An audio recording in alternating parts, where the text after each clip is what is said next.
So during the Alex Lennon series, during the Alex Lennon Spider-Man series, I mentioned that I knew nothing about the Fantastic Four. So you guys recommended We Are the Fantastic Four, a retrospective by B Mask. Apparently this is a really good video talking about the Fantastic Four. So I'm hype.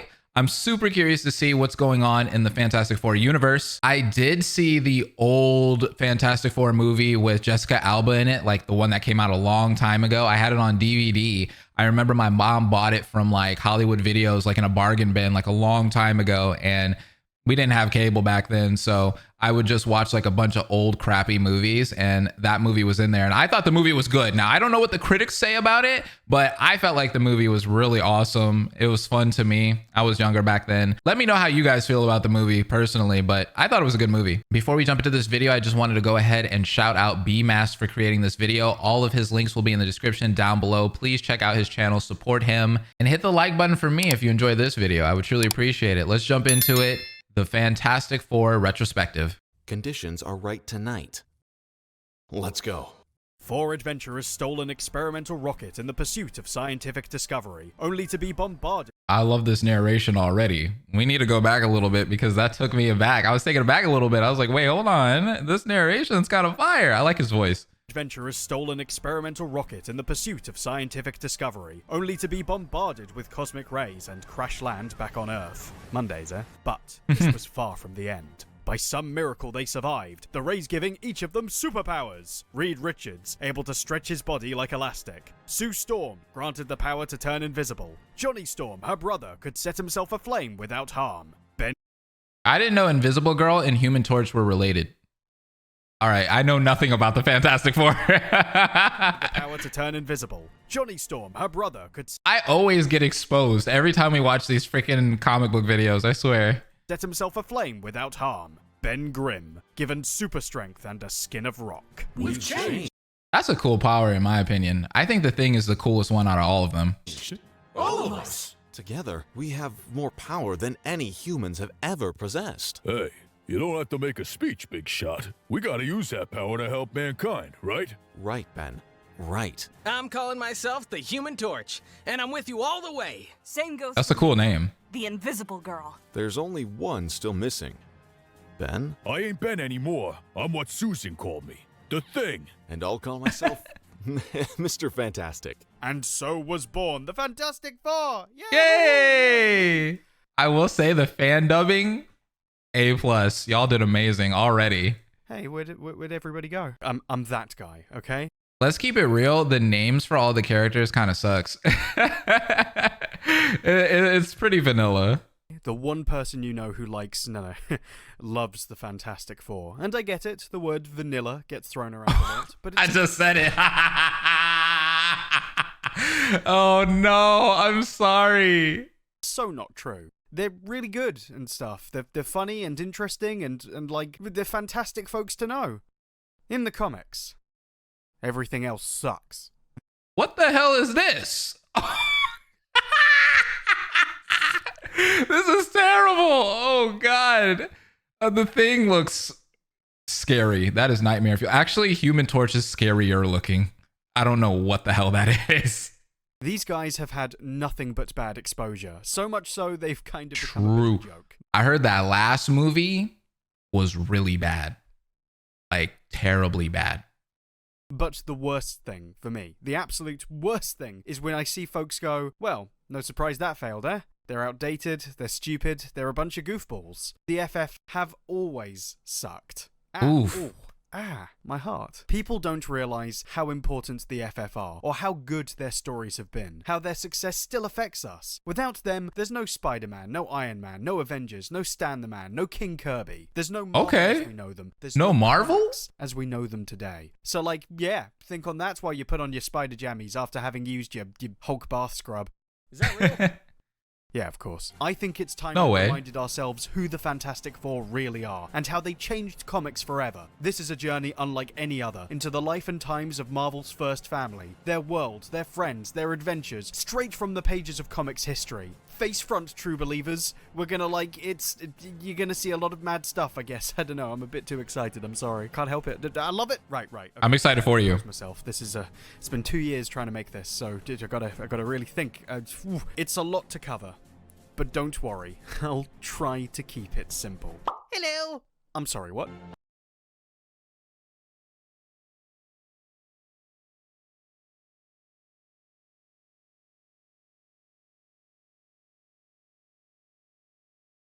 I love this little intro segment.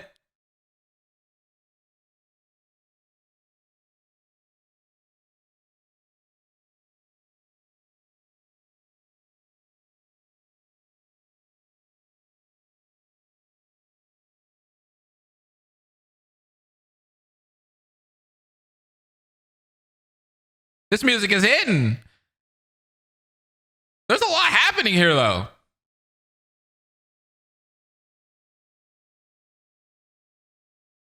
In the comics, they look epic. Okay, Invisible Girl is thick. I have to say, Jessica Alba played that role really good. She looked really good in that movie. She looked amazing in that movie. Let's be honest. Like, who are we kidding? It's Jessica Alba.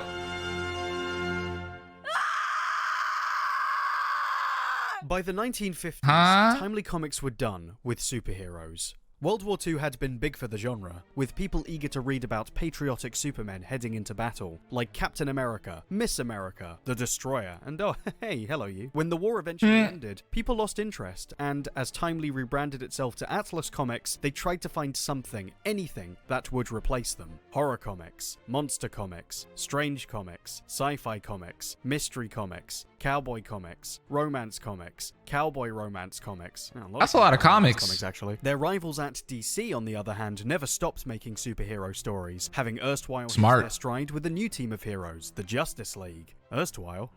Sorry, too many cowboy romance comics. Legend goes that Atlas's boss Martin Goodman saw what a success this was, and wanted a piece of the action, turning to his current writer and editor at the time, Stan Lee, to make their own superhero team. Stan hated this. He'd been feeling restricted by his publisher's demands, writing basic genre fluff, and now here was more of the work he'd been trying to get away from dropped right into his lap. It was almost the last straw. So, I really wanted to quit and try something else. And I remember Joan said to me, you know, Stan, if you want to quit, before you do, why don't you do one book the way you would like to do it? The worst that happens is Martin will fire you, and so what? You want to quit anyway. With this in mind, his wife was so right about that. Wow. See, behind every hero is a beautiful, intelligent woman. Let me tell you. Approached penciler Jack Kirby to help him come up with a new project. Jack was already a successful comics veteran, having co-created the wartime hit Captain America, and had allegedly been developing a similar concept, borrowing ideas from a series he'd already published with DC. The history isn't entirely clear on who did what first, there's a lot of claims to get caught up on, but it's certainly clear that this creation, published in 1961 under the new company banner of Marvel Comics, was something rather, different. The only way you're strong is between your ears. Sit down, Junior. I don't know how you got our number, but honest, this isn't Sam's Delicatessen. Here thing. This makes you look even more glamorous. I ain't gonna wear this full outfit. I'll warm it That up looks for good you. on him. Ouch. This would make the kookiest hat. Stan's frustrations were let loose on the mad pages Jack drew up, creating a badly behaved set of characters unlike anyone we'd seen in comics before. For years, superheroes had been about expositing truth, justice, the American way, not the FF. They bickered, they got on each other's nerves, they tripped up, they made stupid wisecracks and didn't listen to reason. It was chaos. That sounds fun to me. People loved it. The biggest Yeah. success was less the way people reacted and more the number of them. Fans used to only write in to point out mistakes, and now letters were pouring in from people who responded strongly to these characters, asking about their lives as if they were real people. Stan realized there was a chance to foster a loyal audience, treating his readers with the same respect they were paying his work. He encouraged their questions, gave them imaginary badges of honor for getting involved, and in some cases, even made their points of discussion in the comic itself. No I've way. almost never gotten fan mail before. And all the letters said essentially the same thing. We love the book. It's the greatest. We'll keep buying it forever. You're the greatest writer. Jack is the greatest artist. It's terrific. But if you don't give them costumes, we'll never buy another issue.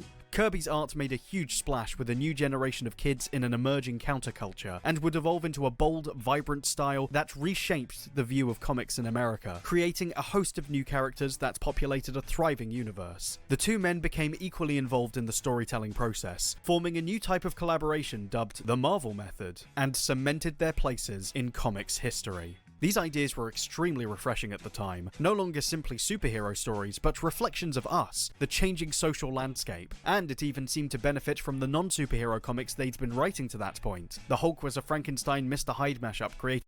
I mean, the horror comics do seem kind of interesting. I'm really into horror personally, but yeah, I guess people would get tired of seeing that. By gamma radiation. Spider-Man was a radioactive teenager with girl troubles who told jokes. The X-Men were young kids, outcast and misjudged thanks to the mutations they were born with. Doctor Strange took way too many drugs. All that genre blending, marrying the mundane and, dare I say, the fantastic, started because the FF did it first. They were a superpowered team, but they were dysfunctional, flawed, funny. A group of people who were very close to one another. They were something we all recognized. A family. So they took the characteristics of the Fantastic Four and spread it among like the other superheroes out there. I get it.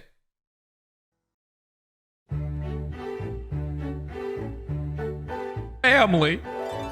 They look like a happy family. I know. Ooh, family. I do the voice because, sounds kind of bland, right? Well, it's actually important, because it's why they're so interestingly flawed. Connected as friends, by marriage or by blood, these guys have personal history, different to a lot of other superhero teams who are often working together as a courtesy. The four, even before the accident, were connected. Their conversations make deeper cuts, good or bad, and that's useful, because it allows writers to reveal stuff about them that wouldn't come across in casual work-like banter. And we've revealed... Wait, what did that say? Stuff about them that wouldn't come across in casual work. We'd like a little mommy daddy time? Excuse me? So these two hook up. Like banter. And we've revealed a lot.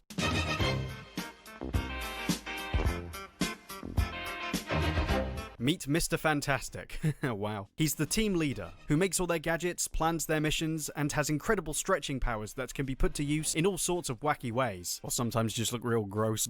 He's a pragmatic man. He does look a great nasty. friend, husband, father, and most notably, Reed Richards is smart.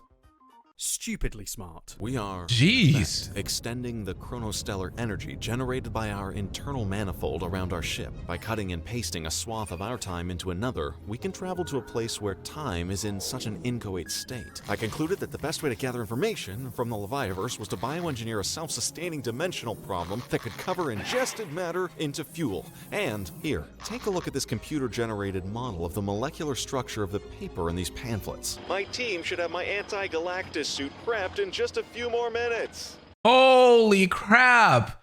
He had an anti-Galactus suit? Whoa, look at this, man. This reminds me of like Power Rangers or like Kamen Rider. I have a theory. Want to hear it again? No. It was magic.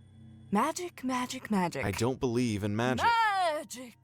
That's the thing a lot of people leap on. The fact he comes across as a father-knows-best type, seen as an outdated holdover from the space age. It's true he can be controlling, or overcomplicate the simpler, more obvious answers. He has made huge errors of judgment that, well, it's not a good look. He can come across as patronizing or dismissive, and maybe doesn't always carry himself in the most personable manner. Most people don't know how to solve problems. They tend to be overly concerned with how difficult their choices are, or the complex nature of their specific predicament. or if they even have it within them to find a solution in a limited amount of time. And while, for most people, these are valid concerns, they overshadow the reality of a single inherent truth. There's no problem that can't be solved. I know this. The issue with all of this Okay. is that none of it bothers to ask why Reed is this way. I almost lost all of you this year.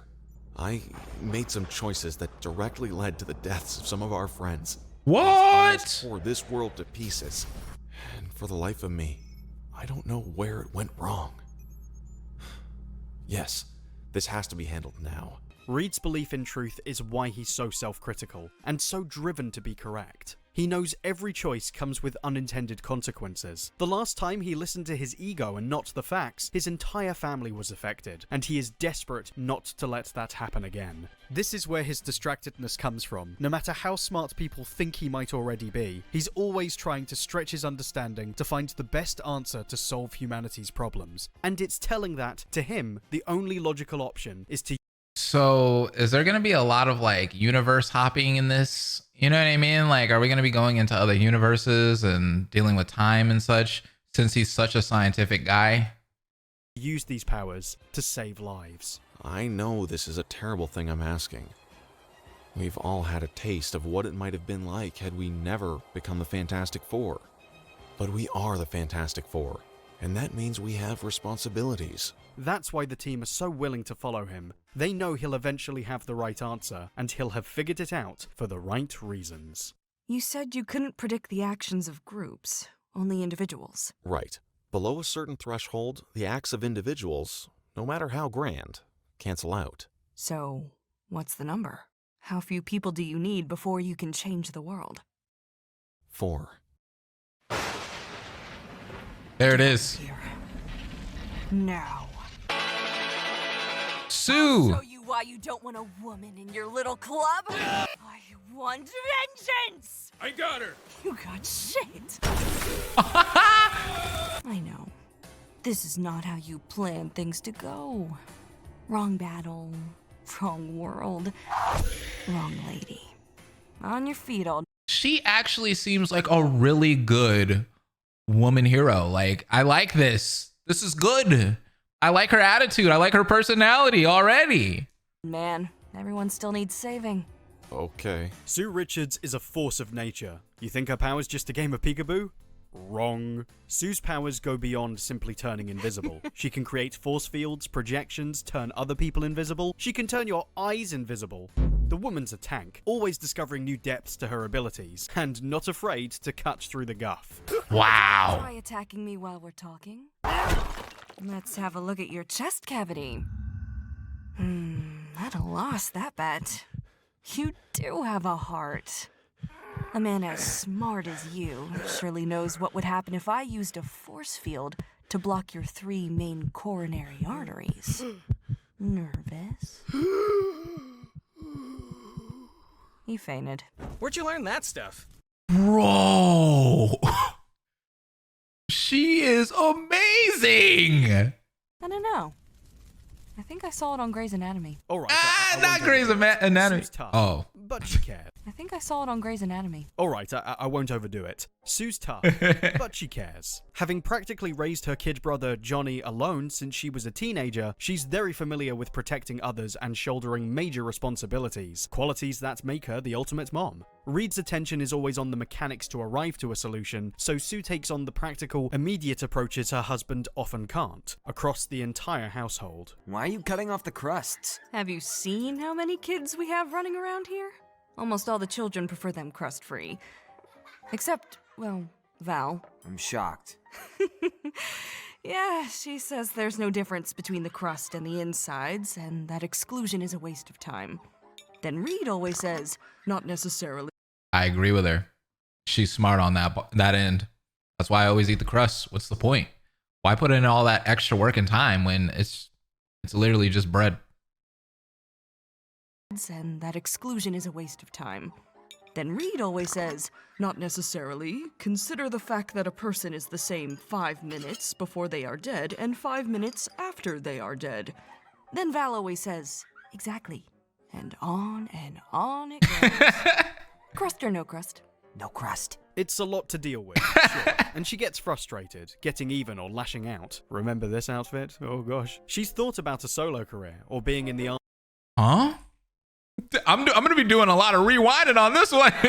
No crust. It's a lot to deal with, sure. And she gets frustrated, getting even or lashing out. Remember this outfit? Oh. That outfit is crazy. It does remind me of the Wonder Woman outfit that I saw in Injustice 2 though. Or Injustice 1 actually. Oh gosh. She's thought about a solo career or being in the arms of a prime toy boy, but the alternatives just don't cut it. After feeling so suppressed by life, here's a chance to show her worth to the world as part of a force for great good with people she cares about. Something I think she gets maybe more than Reed. A chance to get back everything we've ever wanted. Everything we've been denied since I stupidly... Reed, I don't think any of us truly wants to be normal, whatever that means. And even if we did, we can't be, sweetie. It's not our destiny. We are who we are. Sue has flourished thanks to the support of that family, who she'd do anything for, and there are no bones made about her value, even if it's something you can't see. It's an extraordinary life, and an extraordinary way to give back to a world that has been so good to us. Some people say you're the heart and soul of the Fantastic Four. That's Ben. Maybe. But some people say you're Reed Richards' compass. That without you, he flounders. Some people say that without you, there is no Fantastic Four. It sounds like it. People are too kind. Johnny. I like she keeps everyone in control, you know what I mean? And like I said earlier, every hero needs a beautiful, smart woman behind the scenes, and that's her. Jonathan Spencer Storm. Oh boy. Yay, he's chaotic and I like it. Sue's little brother Johnny is a real hot rod, a fire starter, a smoking gun, a barbecue-y kind of guy. He's the youngest of the four, and the one most concerned about his image, so it's kind of fitting he gets the power to set himself on fire with a cry of "Flame on!" He thinks he's so cool. Glitzy chariot of mine, lady. Another autograph. Oh, well, protect the supermodels! No takers, huh? I don't want to have to get tough. He was a greaser at one point. Hey, Janet, why can't we join the Fantastic Four? We're your pals, ain't we? Shut up, will you? I gotta think. With his sister taking the lead, Johnny's remained a perpetual teenager, obsessed with cars and women and money and burning things to literal ash. He works fast, thinks fast, talks fast, and now he can fly, so it's like, oh, how annoying. You'd be forgiven for thinking he seems pretty shallow. You'd certainly not be the first to do so. Hi, Dory Doll. Your dreamboat's back. I've had it! I want a boyfriend, not a blazing juvenile show-off in a silly uniform. Crystal, help! My flame is out of control. Do something quick. Unless you want to see me crash. I'll do something. I'll shut my eyes. Baby, I'll tumble for you. Torch, you got no class. Oh, this video is hilarious. Baby, I'll tumble for you. So he's not really good with the women, is he? Like he is and he isn't. Torch, you got no class, man. What a mess, Right. Well, yeah, he thinks so too. The secret to understanding Johnny is to look at his track record, how determined he is to find lasting love. His breakups often with women who end up outpacing him in their own action-packed lives. What he clearly craves is depth. And unfortunately, he doesn't think it's deserved. I thought I'd hear from you, Johnny. I thought you liked me. What about me, Johnny? You said you loved me. Was that a lie? But you married me, Johnny. I thought that meant something. Spend my life with you. Oh no. My man gets himself in a lot of trouble. Yikes. And not supervillains with the ladies. You don't understand. You don't understand what I can do to you! The kid's not What stupid, the heck? just insecure, terrified of not being able to live up to his responsibilities, of failing and hurting innocent people, the constant pressure now represented by a very scary ability. He pretends nothing's wrong, cracking jokes and showing off for the crowds, but he wants to get control of his life, to be better, and he knows he's with the best people to change that, to keep the hope burning bright. At first, I was doing it to look after my big sister. Like she needed it. But later I started getting off on helping people. Don't get me wrong, the fame is nice, but mostly it's about doing good. As corny as that sounds. My sister, Ben, and especially Reed. I'd do anything for them. I'd follow them into hell. Hey, I've always believed in you, Johnny. You're gonna do great. You're gonna shine. Don't screw up. He seems like a great guy, though. He has a good heart. Johnny, I'm gonna get you. Oh, come on now. The Thing. Is he a prankster or what? Torch arrived at the park on an already brutally hot day, specifically to terrorize and taunt young children. And that he may have been naked at one point. Oh, what? I was saving this tape for the game. This is much better. The Best Old Johnny, Volume 32. This is great. This is such an amazing video. Strong, made of rocks. The ever-loving blue-eyed thing is a bit of an icon, an idol of millions, if you will. The others come from uptown or have weird family history, but Benji's a blue-collar Jewish kid from Manhattan's own Yancey Street, and his view of the world, thanks to his sweet Aunt Petunia, is more straightforward. I'll pulverize you.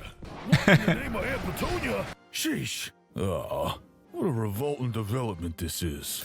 Here, your favorite breakfast. Red hot, right off the griddle. Oh, nuts. I'm too hung up to think of food. Well, maybe I'll just take a bite, so's I can keep body and soul together. I don't want to hurt your feelings after all, Susie. Becoming the Thing. I knew that the Thing was my favorite character, and the reason being is we can relate on one thing. We both love pancakes. Yes! Was a struggle. Back in college, his dream was to be an astronaut, and he knew his roommate and pal, Reed Richards, was the only person who could help him get there. Unfortunately, their accident many years later ended up affecting Ben the most, something Reed has never forgiven himself for, and now he finds he's treated very differently, as a celebrity, or a joke, or a monster. We love you, Johnny! Daddy! He's looking at me! Just don't look at him, son. Okay? He was angry about it for a long time. Understandable. But eventually, the change gave him a new perspective. Yeah, fighting monsters, saving lives, being super strong and durable, there were superficial perks. That's not what mellowed the big guy out. It was rediscovering life beyond Ben Grimm, finding Alicia Masters, who was blind and loved the man behind the rocks, getting a new home and extended family who all respected the hell out of him, visiting worlds light years away from the Bronx. I was an ordinary Joe, a pilot. Loved flying aeroplanes. Oh, he was a pilot at one point. Else. Then overnight, I got mitts that couldn't hold a fork, let alone a joystick. Every night I'd go to sleep and pray I'd never wake up. But that was one day. I lived another and another. Safest bet was to stay in my room. But sometimes I found the courage to live like I wanted to live. And those are the days I saw alien planets and goblins and underwater cities. And for all of my crabbing and complaining, I wouldn't trade my life for all of the safety there is. Not if you live a life that's worth the risks. Ben keeps everyone grounded, the sturdy guy they can lean on, and his achievements inspire people to aim high no matter where they come from or what they look like. Reed feels he cursed his best pal, but Benji Grimm is sure he made the right decision to follow his old friend. You really gonna... I love the message behind him. I think that's the greatest part about him. That you can achieve anything no matter what you look like. That's so great. Stick around this time? If that's okay with you. And you're sure you don't need to go build some kind of anti-doomsday thing? Save the world or something? I'm good.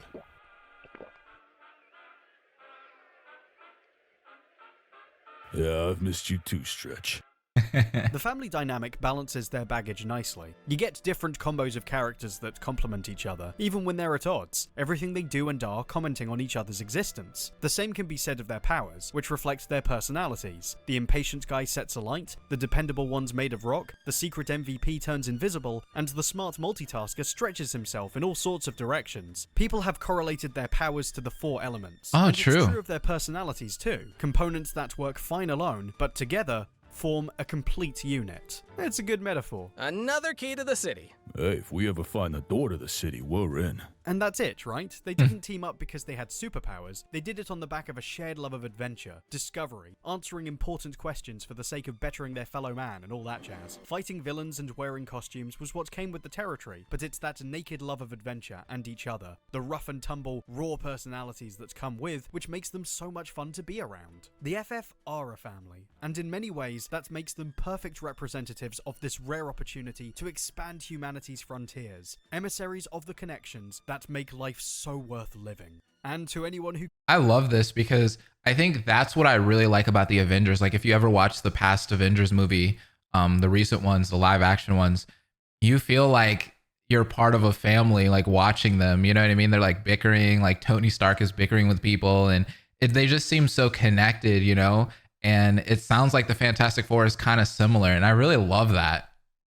Gets in their way. It's clobbering time! Let me just, excuse me, yes, tick that box right there. Friends! As with most Marvel characters, the FF don't live in a fictional city. They live among us. They live in New York. Where else are they gonna live, right?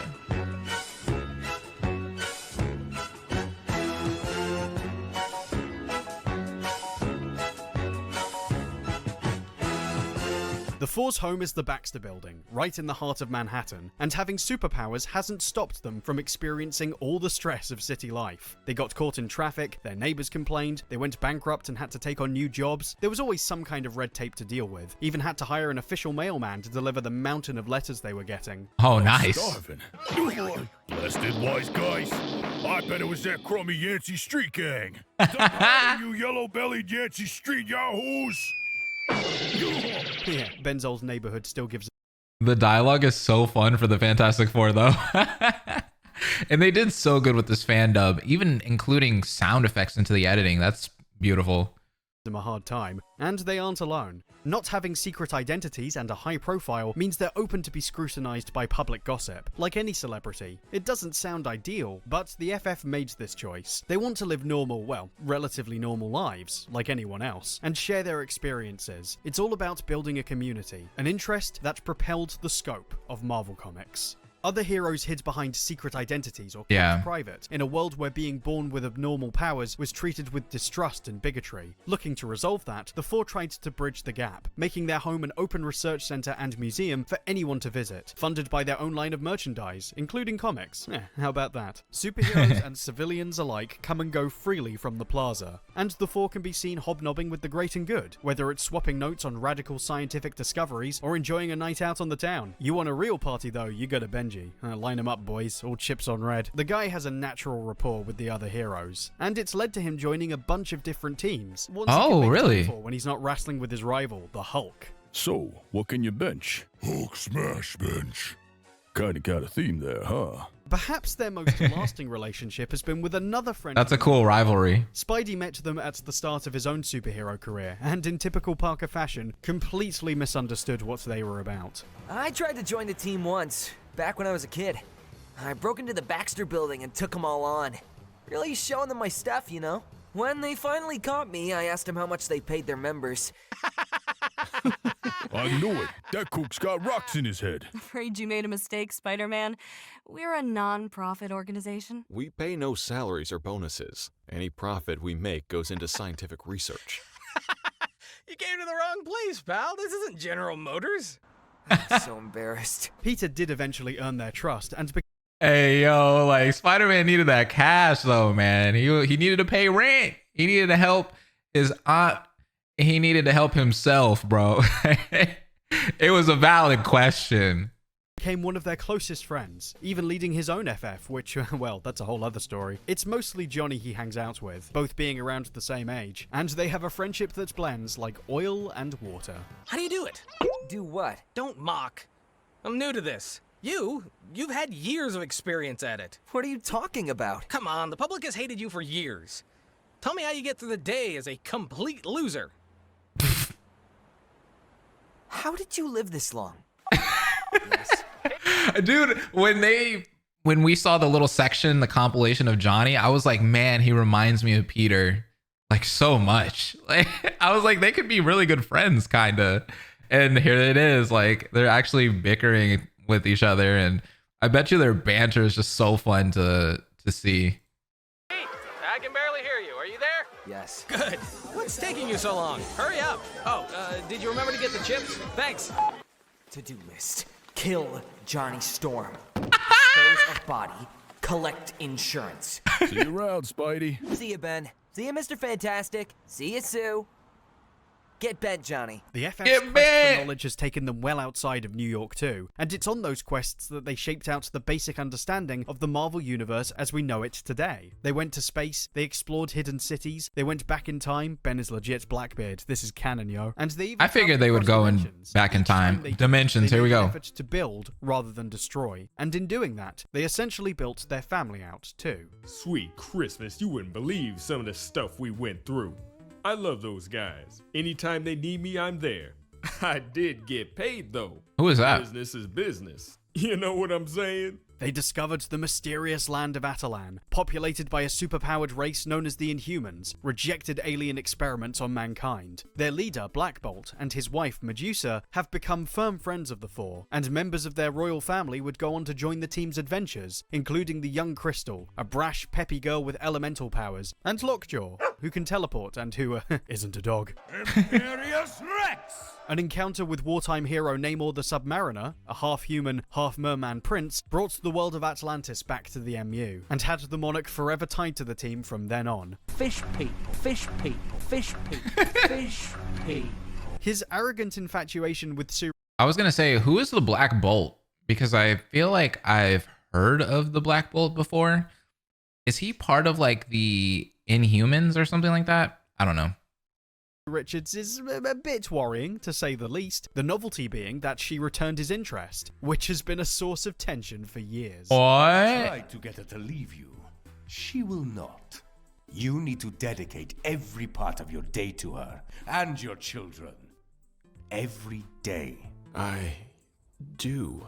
You do not. How did we get on this? Even on those occasions when we have found ourselves... He's the side piece? I have found Richards to be an unquestionable man of honor. Sue, have you seen my... What's that statue doing here? Paying attention to me? They were the first to visit Wakanda. There ain't no way, bro. There ain't no way that's a thing. There's no way. Oh, man, Mr. Fantastic. You got some comp? She got a side piece on you? Oh, no. That's a disaster. A technological city hidden deep in the African jungle, which introduced us for the first time Black to Panther? its ruler, Prince T'Challa, the Black Panther. That guy never went anywhere, right? It is true. I sold small portions of vibranium to various scientific foundations, enabling me to amass a fortune, the equal of any on Earth. So that's how you could afford that far-out mechanized jungle of yours. That? I just did it for a lark. Actually, T'Challa has been very involved with the FF. When Reed and Sue decided to take a break from the team, T'Challa and his wife at the time, X-Men Storm, were invited to take their place. It was pretty boss, man. Went to some crazy places, rediscovered an alien... T'Challa was married to Storm at one point? What? I don't blame him, though. I don't. But that's news to me. And I didn't know he was so close with the Fantastic Four. That would have been so cool to see in live action if they created a new Fantastic Four movie, which is going to come out eventually, right? And we got to see him, you know, team up with them for a little bit. That would have been great. Were invited to take their place. It was pretty boss, man. Went to some crazy places, rediscovered an alien dimension, met alien Martin Luther King. For real. They're nice people, and they fit in perfectly. We are not going to walk away from this without getting involved. The prudent course of action. I know. We're still not walking away. Please, don't make me embarrass you in front of your friends. You would, wouldn't you? Not unless you force me to. Okay, you know, I'm sorry I They're cute together. This is not a weave. Go ahead. See for yourself. Pull my hair. Are you nuts? Do it. I think I proved my point. She is very... Ain't no way my man thought that was a weave. Oh, heck nah. Storm had to check him, though. But that was really in the comics, though? Ain't no way, man. Sensitive about her hair. The roster changes so frequently, for long stretches, and even when people move on, they're always welcomed back. What's fascinating are the kinds Is that my man Ant-Man? roles. It's never about picking exact representatives of the Four's abilities or managing an organization. These people aren't tokens. They're chosen because they fulfill that family dynamic. They have to be a friend or a godparent or even just someone with the right chemistry. This ends up benefiting the superhero world at large. Those deeper relationships bridge the gap between so many different communities, offering solidarity on a more trusting, personal level. And the people who get that really get it. Their antagonists continue to make the same mistake. They aren't a team, they're a family. Oh, sure, it's a family. But it's an extended family. The Richards took me in like I was one of their own. Me and Ben had quite a thing going on for a while. Oops. Excuse me? Pun there. Everybody on the team treated me like a woman, not a freak.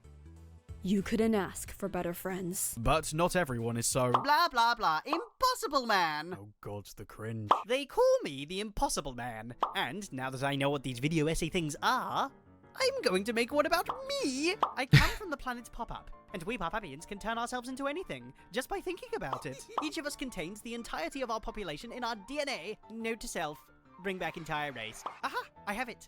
I will clone myself a mate who will be known as the Impossible Woman. Will you be my mate in this adventure called marriage? Since we share the same consciousness.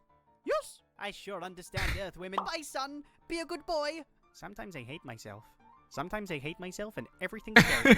This is the best vacation I've ever had. I'm going to stay here and kid around with you always. Oh, I'm so glad I came to Earth. It's like one big party. We have released our full genetic potential. We will no longer risk extinction. You're also inefficient at reproduction. If his attempts succeed, it will take her 9 months of gestation to produce an offspring. Ah! What? Put me down right now. I've spoken to Stan Lee. Yeah, put that in the trash.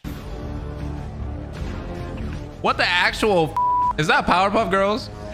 Not everyone is so nice. I don't know what I just Find witnessed. Themselves at odds with a bunch of madmen and monsters, each itching to turn the world to their point of view. Alicia's evil stepfather, the sinister puppet master, or the mad thinker, an insane overthinking scientist, Master Alchemist Diablo.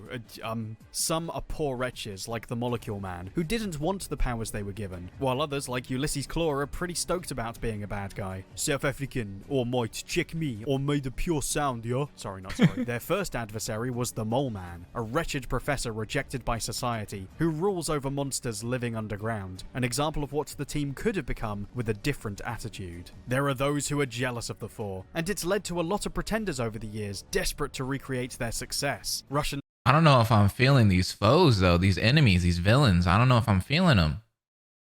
scientist Ivan Kragoff, now the Red Ghost, tried to imitate their origin with a bunch of chimps. And it worked. I'll give him that. Same happened to the UFOs. Well, they're actually Hulk baddies, but they count. I don't give a fig. None are more desperate than Bentley Whitman, the Wizard. A villain initially jealous of Johnny Storm's popularity, but who believes himself to be as smart as Reed. He went ahead He and looks formed cool. the Frightful Four, a tribute band with a revolving door policy on members. Mainstays include Spider-Man villain Sandman, or his rival, Hydro Man, the powerhouse Thunderer, or her even more vicious replacement, Titania. Stop.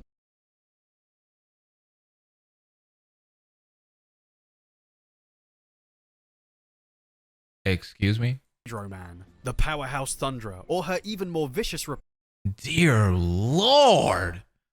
What is happening in this panel? Those are water balloons. God. They weren't kidding. They did not hold back with this design whatsoever. replacement, Titania. Stop giggling. Medusa was a founding member, but went back to being queen because hanging out in Wizard's living room was definitely a bit of a downgrade. Of all the goons, one has stayed the most consistent. A lowlife called Peter Petruski and his glue gun. He wasn't too hot on his original name, Paste Pot Pete, so he renamed himself the Trapster. Yeah, okay, now you're a badass, Mr. Purple Glue Man. All these guys are as dysfunctional as the FF, but without the underlying moral compass or empathy between each other needed to function. And that's really funny to watch. Concentrate on his weaknesses. Oh, maybe we take the children, huh? No. He wants us to think his weakness is his family.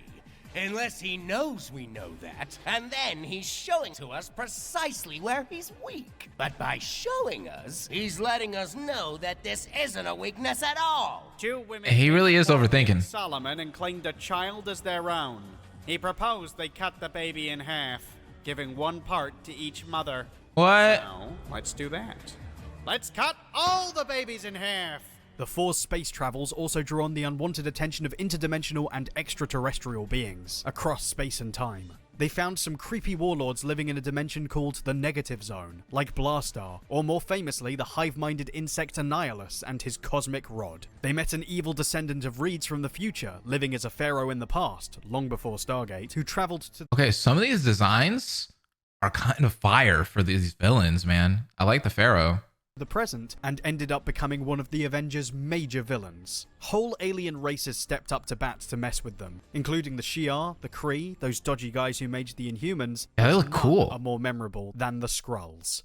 Oh boy. These shape-shifting aliens come with the absolutely wonderful disposition of being constantly pissed off. On an attempt to conquer Earth, they were outsmarted by the FF and became obsessed with their defeat, sending dozens of henchmen out to thwart them from then on, even turning one of their own men, Kalurt, into a super Skrull, with the abilities of the entire team at his fingertips. He looks familiar. He married a Skrull once, a sleeper agent called Leah. She was pretending to be Alicia, it's a long story, and they turned out to be a cool person and stuff, joined the team, laid an egg. See, the Skrulls are a Laid bit an more egg? sympathetic. Their empire got screwed, and the little gremlins went into constant panic mode, desperately searching for a new home while duking it out with the Kree to be crowned king of the space bumblegoofs on a regular basis. I call them space hillbillies. They've been feuding since before dinosaurs walked the earth, and they'll be feuding long after we're gone. You'd Good think comparison, all I those guess. would be bad enough, but one day Earth got itself into really big trouble.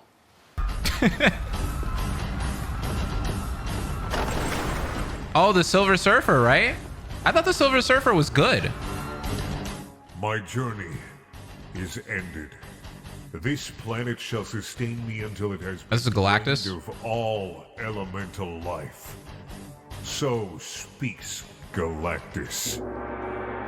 Behold, Galactus, a terrifying cosmic deity who discovered Earth and decided it was lunch. The creature roams across the galaxy, powered by the energy of planets that he consumes in order to satisfy his endless hunger. You know, duh. He seeks them out with the guidance of a herald, a person of his choosing from any world, whom he grants special abilities to aid him in his quest. And in this case, it was Norin Rad, an alien man from Zen-La, welcome to comics folks, who agreed to become his herald, the Silver Surfer, in exchange for sparing his own planet. On their excursion to Earth, the Surfer, thanks to the... Oh! Okay, so this is where the Silver Surfer came from. And a long talk with Alicia, realized Earth life held great value, as much as his home, and fought back against his creator, saving us, but effectively leaving him without a purpose. This became a large part of his appeal, a character who is less about combat and more about discovery. I was born to soar, to ride the currents of space. Though the pathways to the stars are now denied me, my place is still in the skies above. Why were you two fighting? Well, I said that the Kirby Silver Surfer was the only real Silver Surfer, and that the Mobius Silver Surfer was shit. Do you understand? Yes, sir. You have to set an example even in the face of stupidity. Now, everybody that reads comic books knows that Kirby Silver Surfer is the only true Silver Surfer. Now, am I right or wrong? You're right, sir. All right. Get out of here. Yes, sir. The FF's encounter with Galactus was a watershed moment. This was a guy above good and evil, who nobody could possibly beat, practically a god. It was emphasized by the appearance of the Watcher, a character created for the comic who observed moments of great significance in the universe, and who was used to build hype for the monumental nature of this tale. But the kicker was that, in the face of all this awesome, unfathomable power, the FF could totally deal with it. You have to understand, the Earth had never been invaded before. Galactus was like the judgment of God standing in Midtown. But these 4 guys, they took him on and made him say uncle.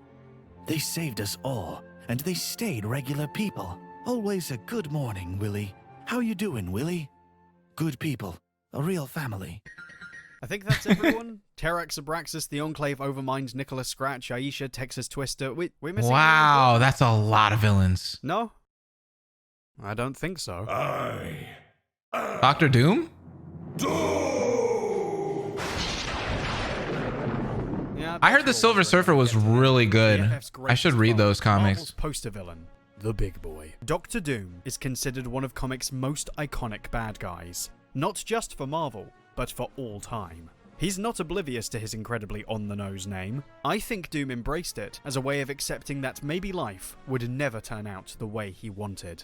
Victor Von Doom, the hyper-intelligent son of gypsies persecuted by the corrupt government of his home country, Latveria. His remarkable inventions used in acts of revolution caught the attention of the American military, who helped send him to the States to fund a world-class education, returning years later to overthrow the corrupt regime and become king. Doom has actually been shown to be a prolific leader, admired by his people and a key part of political discussions worldwide, despite rumors that he wishes to, quote, rule the world. I mean, come on. Stan Lee wanted to push a villain who wasn't affected by the law, his title as monarch bestowing him with diplomatic immunity, backed up by all the necessary paperwork, in case you're wondering. Leave my castle immediately, after we fixed your little red wagon. No, Mr. Grimm. You will do as Dr. Doom says. I have just concluded a non-aggression agreement with Latveria to maintain our national security and world peace. You silly Billy. He's got something over Reed Richards too. Doom believes in magic, a practice he'd been studying alongside science for years, which has made him an invaluable... And Mr. Fantastic doesn't believe in that.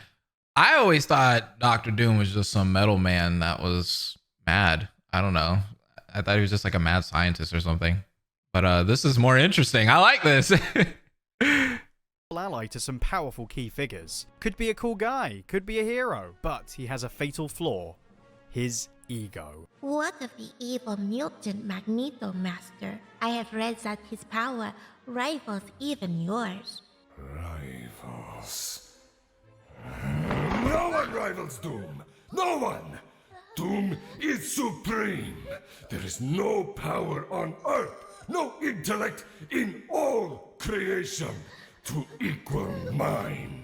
Doom's mother, all right then, Mr. Narcissist, was allegedly taken by the demon Mephisto, and Victor had planned, while at college, to create a machine to try the impossible, to reach the afterlife through science and save her soul. Reed Richards, a fellow classmate, was skeptical this was a good idea, pointing out flaws in the Latverian's calculations. Victor dismissed him entirely, only for it to explode in his face.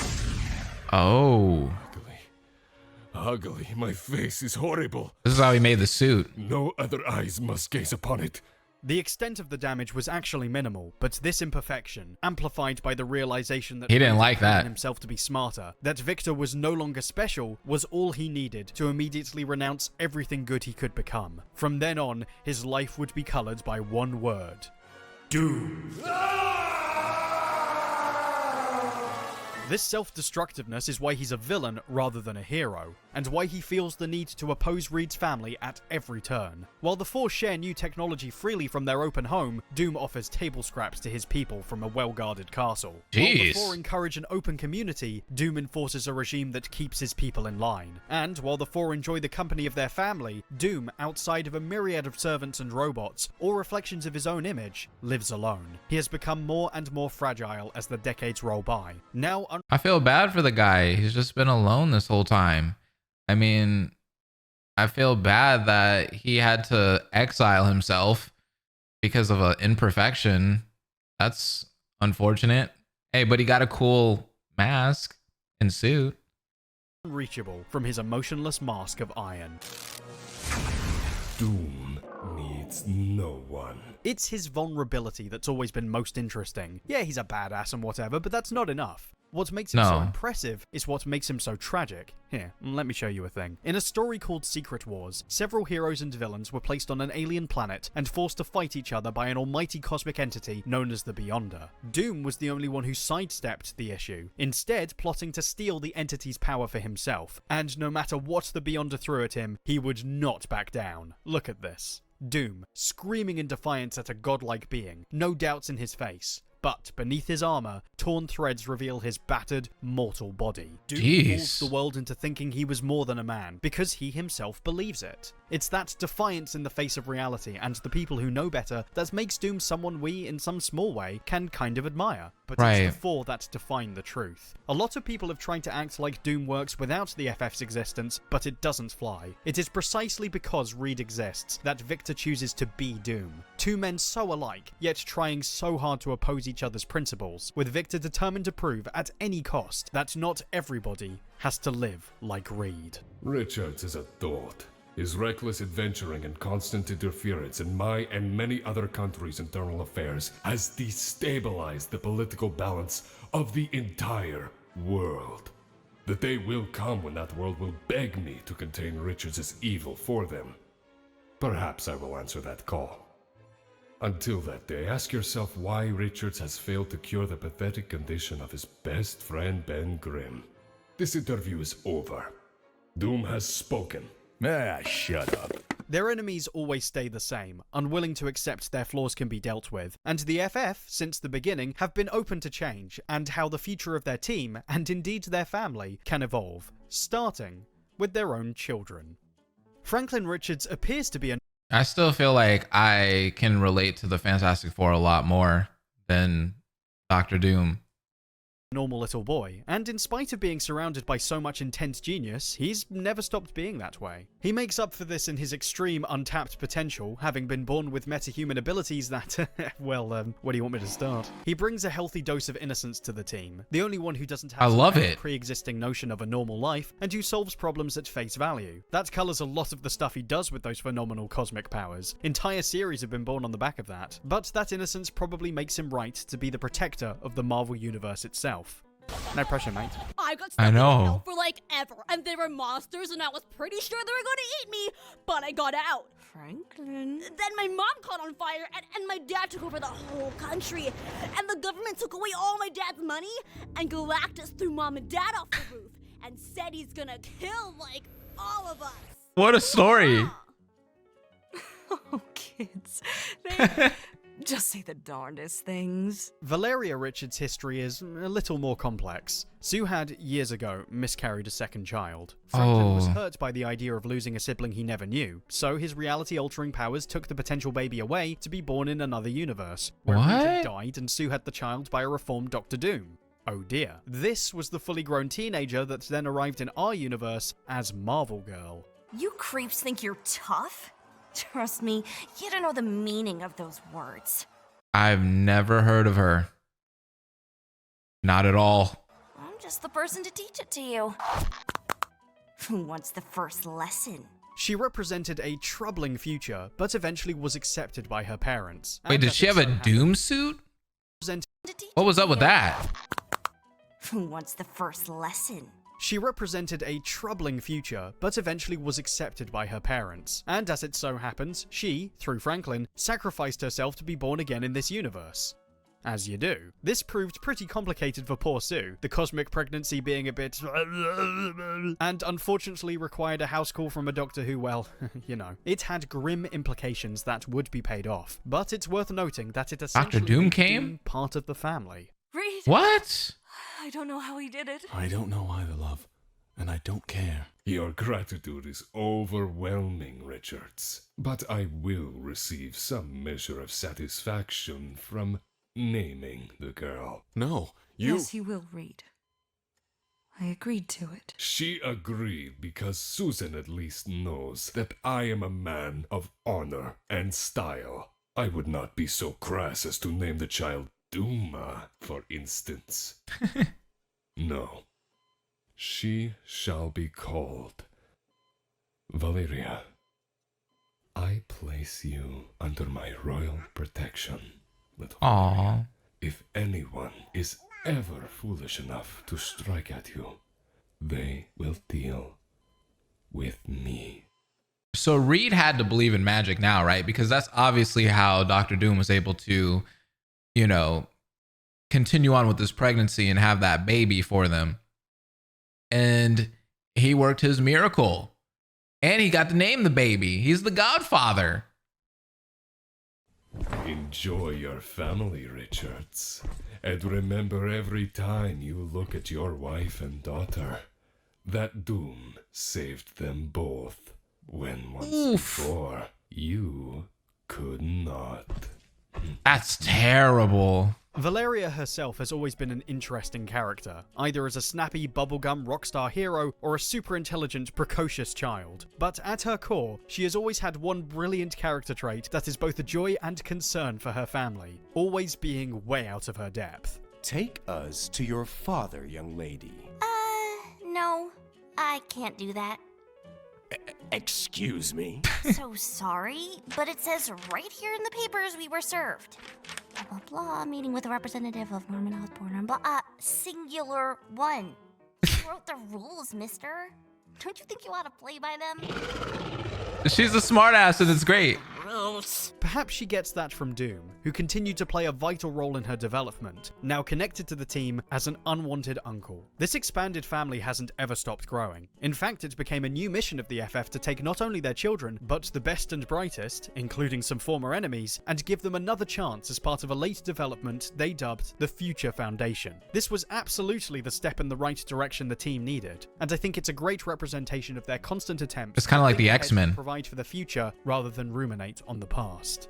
That said, I think it's in looking at their past that we see how this desire to constantly move forward has always been there. We've run the basic encyclopedia of their world and all the people in it. You get the idea. So now it's time to look at the best adventures they've been on and the stories that define them.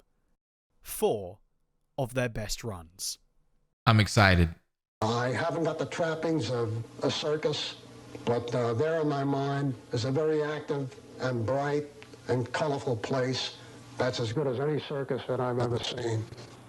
And I live with that, and I enjoy it immensely.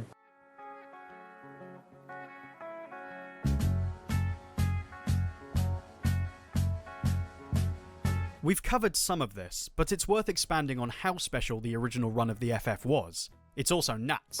Stan Lee had a few qualities that coloured his early books. His characters were not born role models. They were often highly abrasive and self-defeating, with major human problems. This was so he could put them in situations relatable to his readers, and the Fantastic Four were the first clear example of that concept. The reason it was so groundbreaking is the reason some of it might grate on people now. Characters who bicker and fall apart at the drop of a hat in the first handful of issues maybe makes them seem, irritating. Thanks for the ride, Frogface. Let's see how long you can dodge this, you blast-a-brain brat. You still haven't told me how you like my hair. It'll look great when you're out flying on your broomstick. Wives are to be kissed and not heard. Yeah, okay, some ups and downs, but that was Whoa, the point. what? This was a level of frank naturalism that didn't exist in comics then. People giving little asides and jabs and inserting their opinions wherever possible. Spending panels hanging around the house and getting up to normal stuff between adventures felt way more real. Then there were the adventures themselves, bouncing the team from one insane madcap scenario to the next. No wonder this was such a riot in the 60s. It also ends up being a great investment to make in the long term, as the concept morphs bit by bit every issue. The characters gain costumes, meet new friends and foes, reveal secrets about themselves, and it becomes obvious at a certain point that the readership is growing. Stan begins taking things more seriously, the characters becoming more empathetic, more self-aware, and even funnier than before. Mostly Ben. You're just being obdurate. Hey, my religion's got nothing to do with it. How do they let a full-time nut like you run loose? He's talking like that to me? To me, who's always been his ever-loving idol? Ben! I wonder if he's trying to tell me something. That's the greatest Ben voice. Got a little message for you. Hope this ain't gonna be too subtle. For everyone to understand nice and easy. I hope you're all still listening, little friends. What was that all about? Wrong number. With the ground rules of the family firmly in place, Stan was always looking to find a new way for their dynamic to drive the story, poking fun at the cliches of the genre or family life, doing dramatic stuff we didn't expect, and messing with the status quo as often as possible. They broke a lot of rules this way. Fantastic Four's huge crossover with the rest of the Marvel Universe was a big event, but was less shocking than the fact that Reed and Sue were actually, officially, going to get married. The wedding bells, here they are. Hey, Stark. Say, I thought they only wore them hats in cartoons where kids toss snowballs at rich geezers. I thought I'd get it out the mothballs for this occasion. Well, you sure didn't find her in no pile of mothballs, chum. Jesus Christ, Benjamin. And boy, you can see how this was the comic where Kirby earned his rep. What I love about Jack is the carefree energy in his work. You never get the same expression or idea twice. Everything is a crazy doodle of something super specific he wanted to get down. Controlled chaos. Each drawing's a gem. It's hilarious. Look at that. Oh my god. I'd have to say, like, compared to Spider-Man, like, I really enjoy every panel in Fantastic Four. Like, so far that I've seen here, like, it's all intriguing. It's all interesting. There's so much color.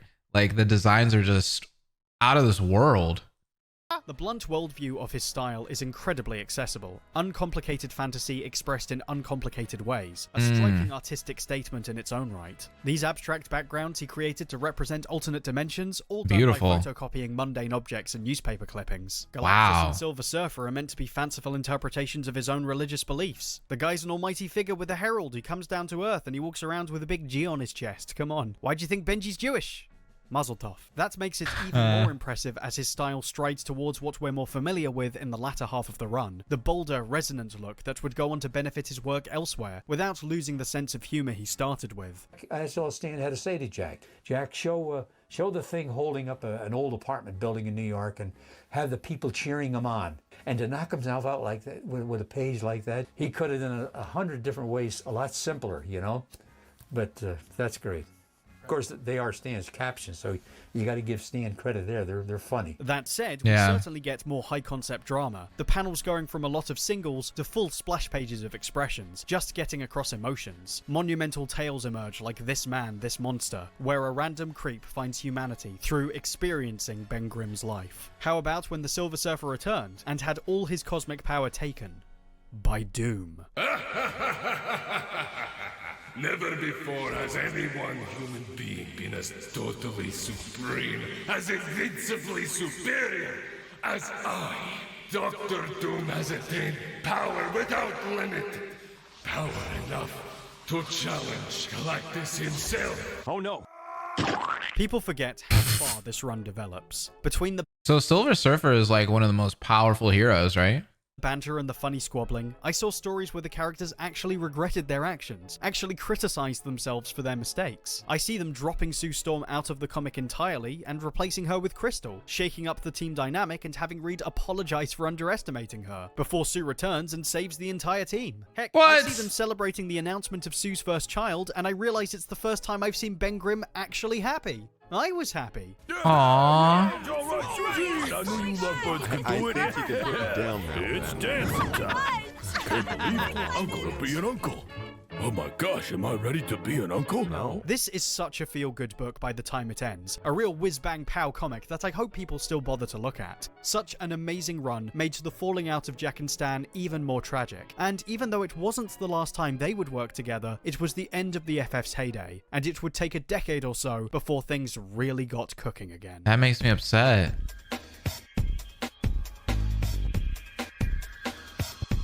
Why did they have a falling out? Legend in a lot of ways. Not only because he both wrote and drew his own stories. People talk a lot about what he did with the characters and how far he took them, but not enough is said for how he pushed the format of comics too. Before Byrne, everybody was trying to, understandably, recreate Jack's style, and what made Byrne a breath of fresh air was that he tried to establish his own style while being true to the spirit of the franchise. The FF were going on weird, unusual adventures, so Byrne's comics often took on weird, unusual forms, breaking up the lines we were used to, Look at telling stories that. in a fresh new way. Cityscape was drawn entirely sideways to get the most out of the view. That's A insane. Flashback Tale was rendered as a loving spoof of Jack Kirby's classic style. One story centers on the Trapster breaking into the Baxter building, and the reader is only ever shown the point of view of the security cameras, controlled by the robot secretary Roberta, or the villain's own eyes.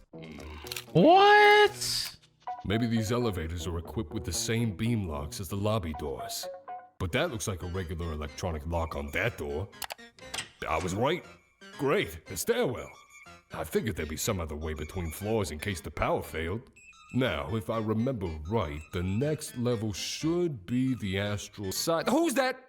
Oh, crud. This place is starting to spook me. I'll be jumping on my own shadow next. It was the next step up from Stan's approach, where he was taking real-world logic and applying it to the world of superheroes. Wow. The difference is that Byrne often translated them into either interesting visual approaches or complex morality tales. The Trial of Reed Richards, featuring Byrne himself as a chronicler, focused on his recent effort to restore the cosmic balance by healing a fatally ill Galactus, who, immediately afterwards, then consumed the Skrull throne world. Oops, I guess. Reed, in an almost unwinnable argument, had to try and justify his actions to an entire universe. When Galactus first came to Earth all those years ago, we were told by the Watcher that he was not evil, that Galactus is in fact beyond good and evil. That is a statement which has long troubled me. For if a being is neither good nor evil, he is by definition neutral. Yet clearly Galactus is not a neutral being. With increasing frequency, he feeds upon the life essence of whole planets, and should those planets prove to be inhabited, his effect is catastrophic to say the least.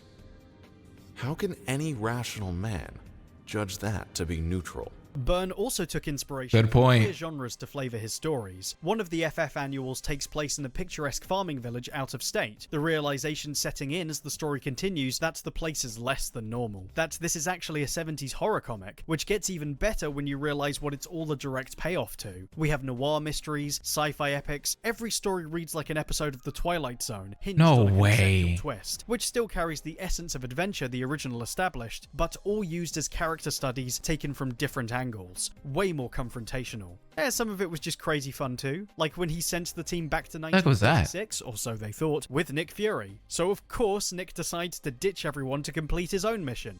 Kill Hitler. Okay, Adolf, this is where you buy the farm. He even hit it with a Also wahoo! sought to carry on the tradition of changing the team members, letting a couple of folks take the spotlight for a bit, though his most long-standing choice was about as far removed from Crystal as it could possibly get. Well, to put that in more familiar terms, it's clobbering time! She-Hulk! Let me soothe your tortured brow. Oops. Soothed a little too hard, huh? Hey, no need to let the good times end here. Let's keep the evening rolling, shall we? Hello, sailor. She seems fun. New in town? Replacing Ben, She-Hulk finally got a chance to shine under Byrne as a sassy, confident, playful character, and Now, I didn't watch the She-Hulk TV show that came out recently, but from what I'm seeing here, she seems really playful and just like fun, you know?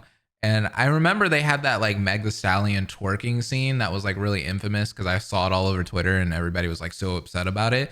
But I was like, you know, for She-Hulk to be like modern now, that like makes sense for her to do. You know what I mean? It's playful, it's fun, it's funny. I didn't see anything wrong with it. It seems like it's part of her character, you know? I know people don't like modern things because it's cringe, quote unquote, but like it seemed like, you know, it's part of who she is. She has fun like that.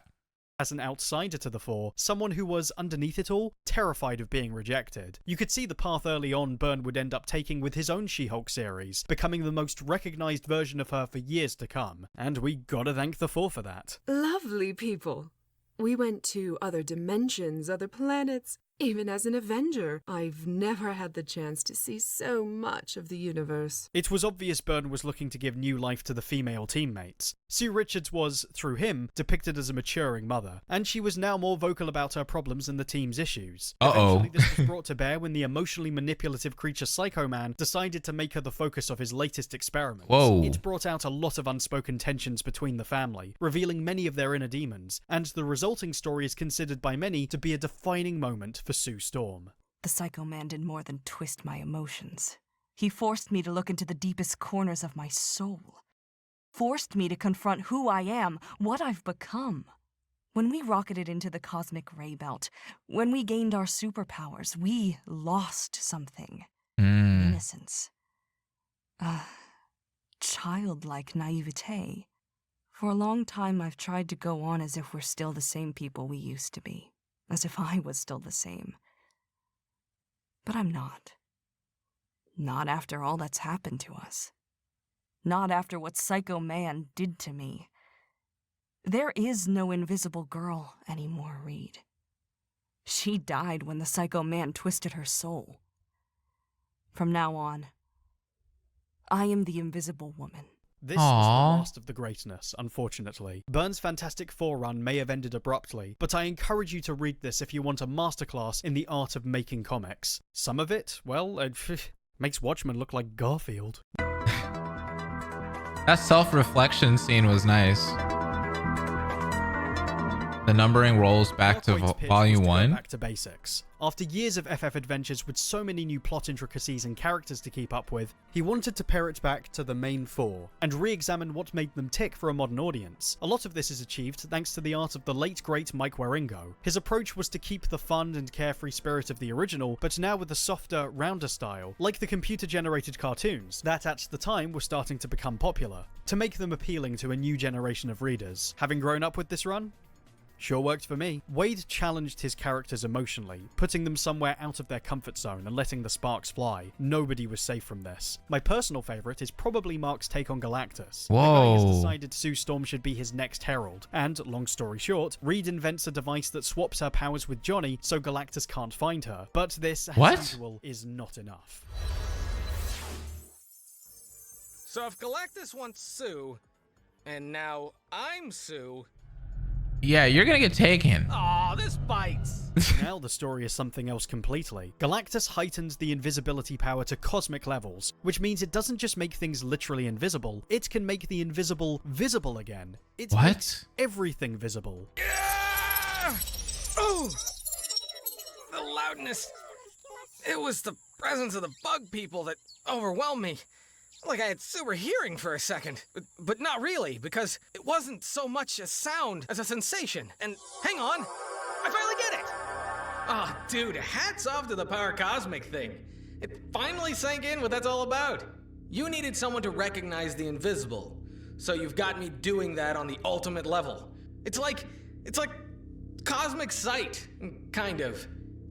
The unseen, the unnoticed. Stuff that's hidden in any sense of the word. It just sort of automatically appears to me. I've now seen you for everything you truly are. And everything you ever were. We have to talk, Galactus. Okay. Or should I say, Galen? Galen? Go on. It's genius. You take the most immature character, the one who's the most irresponsible and shallow, and you give him the ability to perceive beyond a book's cover. Johnny, what's wrong, Johnny? Johnny? Johnny.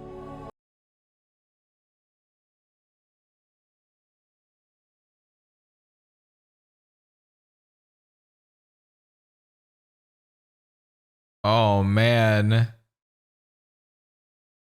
He's seen it all now. He's seen it all.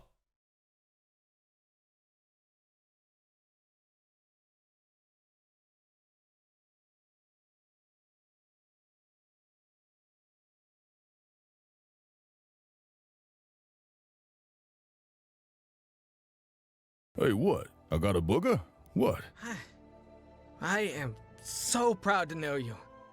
Aw. Truly are fantastic. Oh, hey, it's Quasar. Anyway, moving on. Galactus is drained. It was such a heartfelt moment.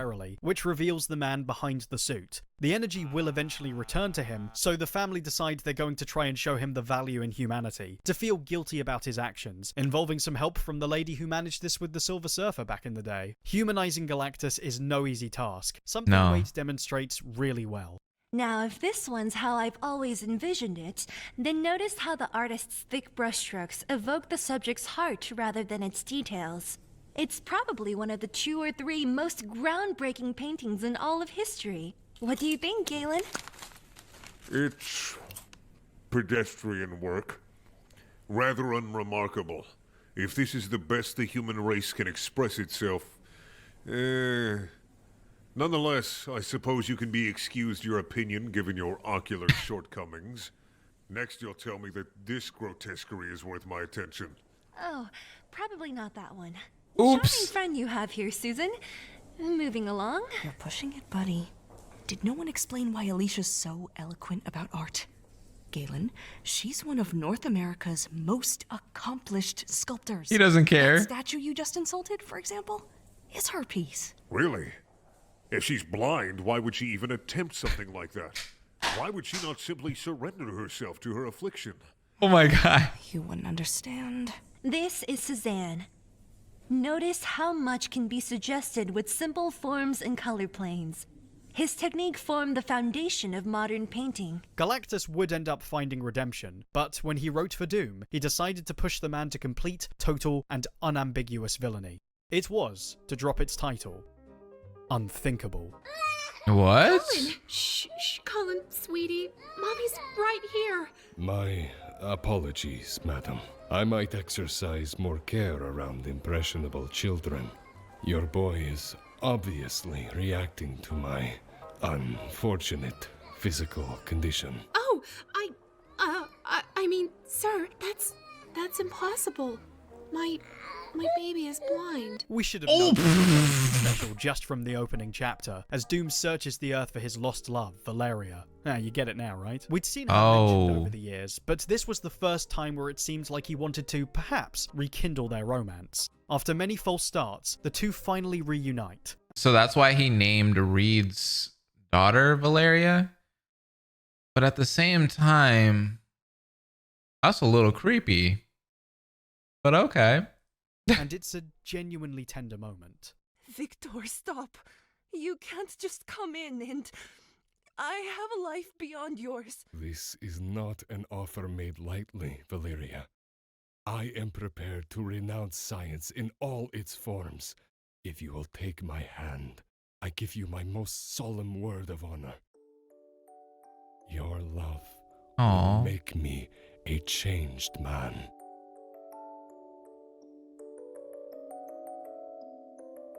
I can't promise anything. That's so sweet.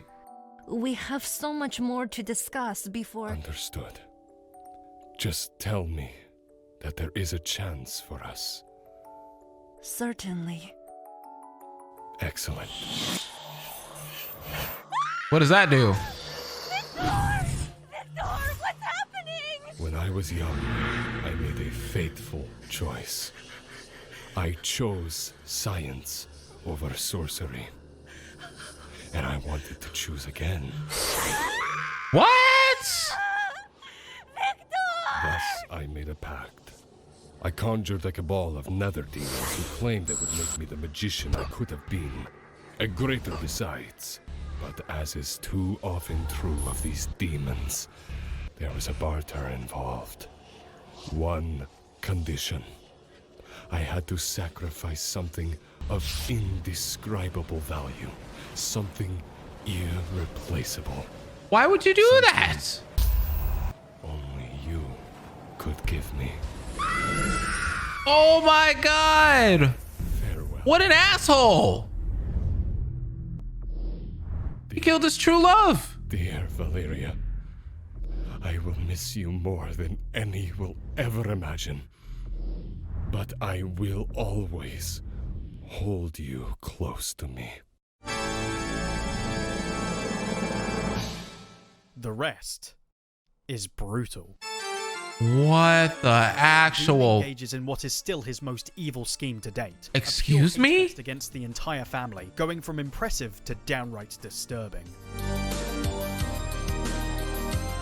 Bro, this Dr. Doom doesn't give an F.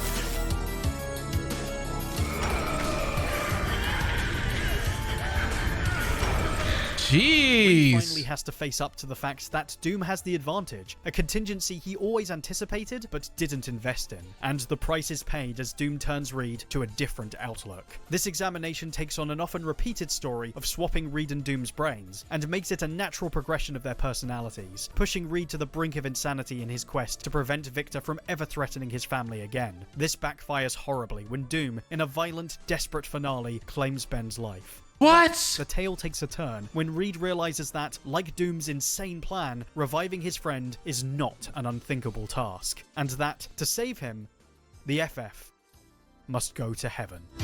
What? And fight angels?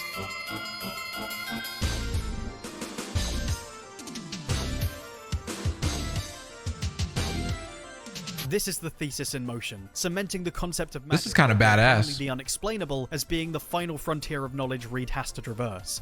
It's a metaphysical deconstruction of who these people are, what their purpose is, why they're not ready to give up. And in answering those questions and more, they are granted access to the ultimate answer, a chance to see why they exist at all and who brought them to be. And it's... I'm gonna shut up now. Well, you coming in or what? Anyone see that coming? What? The creator. The right joint. You two, show proper respect for... Reed, why am I taller than the Almighty? What you see is what I am to you. Don't worry, it's a compliment, not an insult. That's what my creations do. They find the humanity in God. Pardon me one moment. God has a phone? What's the number? Just one? Uh-huh. One? And then they're in the Forbidden City. The human jungle, right. Suddenly the Black Panther springs from the trees. Oh, okay. We'll make it the Silver Surfer. Yeah. There's no way this is happening. I'll start the designs. Who called? My collaborator. Enough said. But these drawings are yours. My contribution to the grand tapestry. Ideas, notions, passions. We're all part of the process. Think about your world. It starts with words and pictures. The ordinary and the cosmic. That's what sets the stage. The play is your lives. Your adventures become our explorations. My window into tomorrow. How far out is the world that's coming? What is it? Where is it? How will it evolve? The mystery intrigues me. So who wants to fill me in on the whole Disney thing? God could do with some royalties, you know? Wade's run was a grand starting point. If only he knew. For a more immediate route to getting why these four are so special. From Ben going on a Yanti Street rampage, to Johnny becoming a businessman, to Reed fighting a living math problem, each story demonstrated why the four are so different from all the other heroes out there. And as Sue explains, why they have to do what they do. You don't understand! Doria has asthma and she went for her inhaler and suddenly she couldn't touch it and then we couldn't touch her and there's a wall around her and she can't breathe and... Sir, sit down. I'll handle it. Doria, right? Doria, listen to me. Scared. I recall what it was like, Doria. The first time. I had no idea what was happening or why everything was suddenly out of reach. And the more I panicked, the worse it got. But I realized I was in control of this, not the other way around. And you are too. I promise. I can't. You can, Doria. It's all mental. Clear your head and let me in. It's my job to cope with this ability, Doria, not yours. Aww. Don't be frightened. She's so gentle. You don't have to feel cursed. Because I don't. This power is a wonderful gift that I have never regretted for one instant. Right. I want more than anything to get it back. So I can be normal again. That's it. Beautiful. We're going to be just fine. I just wanted to go ahead and interject real quick and say that if you say that Fantastic Four is vanilla, you obviously haven't read the comics, because this is nuts. Like literally this whole entire video has shown me that they have so much personality. They are so fun. The art and all the panels is just insane. Some of the villains I wasn't really rocking with, but when you actually look at their designs, they're very creative. Like this is just, it's so good, man. Before we move on, I want to throw in a couple of pics from random stories I like because I have no restraint. I'll start with this offbeat tale about Benji. Occasionally he gets the ability to get his normal skin back under special circumstances, this being a time where Ben hoped it was permanent. Ben's just chilling in the den, watching this cool TV that predicts the future based on what's happening in the present. I mean, it's there, why not, right? Though Grimm's superheroic career ended over a century ago, his colorful history of world saving and even universe-saving heroics still makes him the idol of millions to modern post-humanity. Well, that's nice. I'm dead, I guess, but everybody still loves me. Aww. Prefer to be alive with everybody loving me, but what the heck. So thanks, future humanity, or post-humanity. It's nice to be appreciated. For once, right? For once. Damn, that future prediction TV's loud. Wait a minute. That ain't no TV. Uh-oh. Anomalous factors introduced. Now resetting predicted engines into medium format. Ben's cosmic What the speed heck? How do I put this? It's angry about not existing half the time, and it's responded by creating a series of external antibodies that all act like half-brained versions of him. What time is it? Click, click, clobber and time. What? What a storyline. My war paint on. Okay, now give me blue paint spray and gizmo. Over there. Get up, over there. How do you help an orange skin? That one looked like Hellboy a little bit. Appropriate color. Ugly, good for nothing, rock-faced meathead. It's a riot of a story, and it also brought up a lot of pointers that are still super interesting and relevant to the fore. A lot of fun. And that's what it seems like these comics are. A lot of fun. This ain't the time for us to be replicating, is it? Too soon, huh? Well, we can wait, I guess. So we gotta cease to exist again? Oh, nuts. Legendary Dwayne McDuffie began the Black Panthers version of the FF, but it was Reginald Hudlin who took on a chunk of that team's adventures, hopping across dimensions. And one is about to receive some special visitors. Marvel Zombies is, to an extent, tied to the What the heck? of an alternate dimension, and this is a microcosm of their impact. The dialogue actually gets into the mindset of these chucklemates on a way more nuanced level than I expected, and it's kind of hilarious. Oh man. Marvel Zombies is not something I was expecting. I like it raw. You would. Hulk's still hungry. Of course you are. Hulk, we're zombies, man.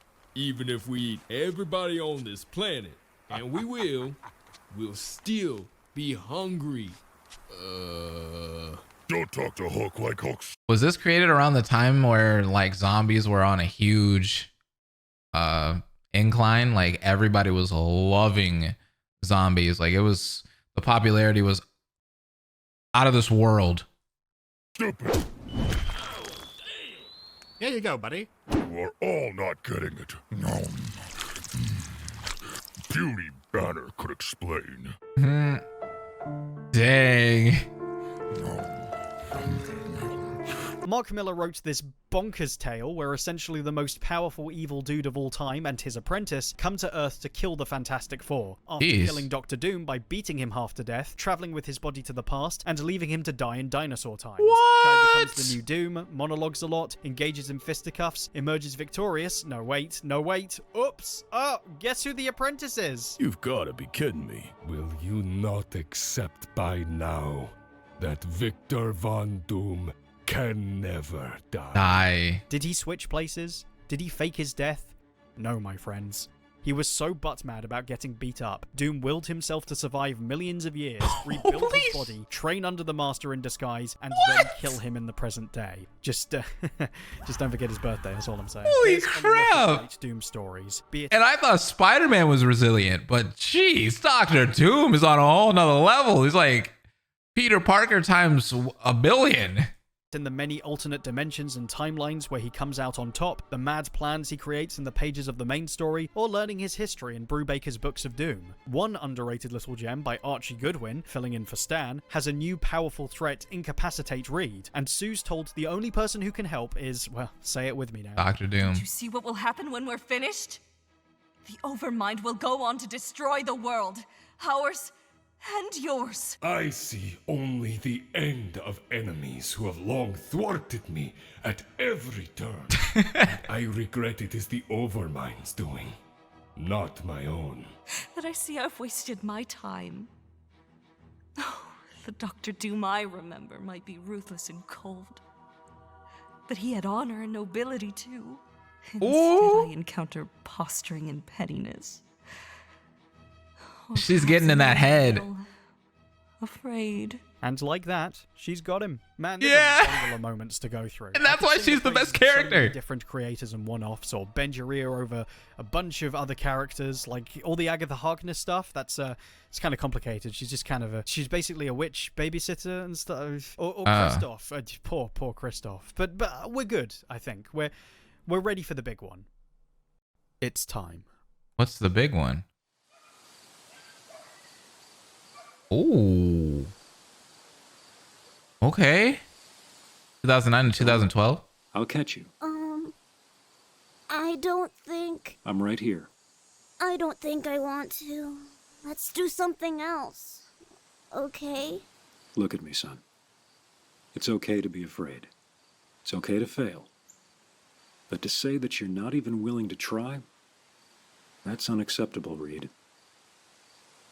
Okay. I'll do my best. Are you ready? I'm ready. Good. Now, jump. I guess I better start. Other writers didn't have huge plans beyond a few arcs. They would write terrific sagas or let the story snowball into more exciting events, but they all tended to sort of fizzle out to make way for the next storyteller. Hickman appeared to start this way, writing a bunch of solo stories with a couple of connecting threads, but as it transpired, they were all one story, which we wouldn't realise the beauty of until much, much later. No way. It all started with a story called The Bridge. Reed's dealing with the fallout of a civil war between superheroes, a Skrull invasion, and now the rise of former villain Norman Osborn, who seemed to have renounced his Green Goblin persona, took credit for ending the Skrull threat, and was put in a position of governmental power. For the record, Reed did not come out of Civil War in a positive light. He made a killer Thor, was revealed to be part of a secret organization of paranoid heroes, and following writers James Michael Straczynski, McDuffie, and then Hickman, worked hard to figure out his thought process moving forward. He's looking at possible solutions across timelines to see if it was all preventable. Meanwhile, his teammates are also bouncing around those same possible timelines, and it's wild. What? Study Earth 3490. The 47th Peaceful Model examined benefits primarily from the romantic involvement of Captain America, Steve Rogers, and the Iron Woman, Natasha Stark. Huh? Hank Pym was not a variable on this Earth. I didn't know there was an Iron Woman. Now they test me. I believe a correction in attitude is in order. These people should know their place. I'm in a mood for admonishment. And what say you, Chamberlain Grimm? Milady, 'tis the clobbering hour. Case study Earth 231. This world's Milady, 'tis the clobbering hour. Calamity caused by the Illuminati by eliminating them at the point of inception. This Reed knew that under no circumstances would the Brotherhood fail to be formed. This Reed knew that their ambition would exceed their abilities and that chaos would flow. This Reed felt he had no other choice. Starboard men, and steady yourselves. Prepare to be boarded, and let seas turn red with colonial blood. This is ridiculous. Doesn't seem right at all. Not one bit. Case study 5521. The first act of this Illuminati was to unleash the Phoenix on the Skrull homeworld. Soon after, the Reed of this Earth was forced to destroy her to avoid her further descent into madness, and an even greater alien invasion by the Shi'ar. That Illuminati never met again, but the result was the avoidance of any further alien hostilities. It was becoming difficult to judge these as successes.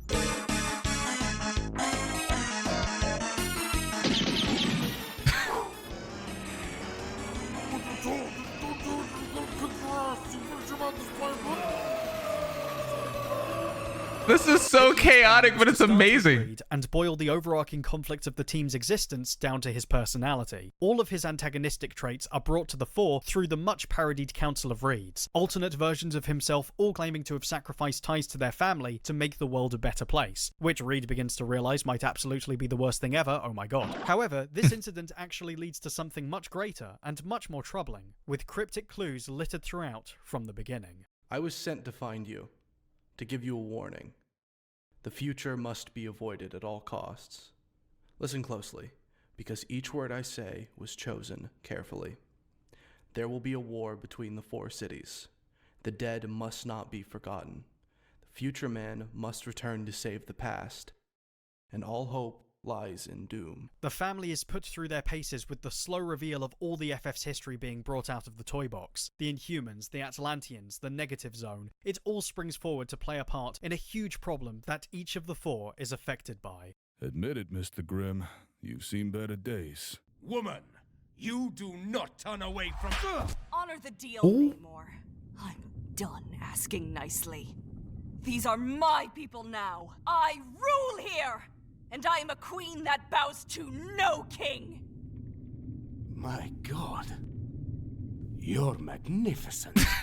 Of course. He wanted that Dom. Johnny gets a girl. Girl turns out to be Bug Monster. Bug Monster disappears through hole. Johnny never kisses the Bug Monster. I'm gonna call that a win.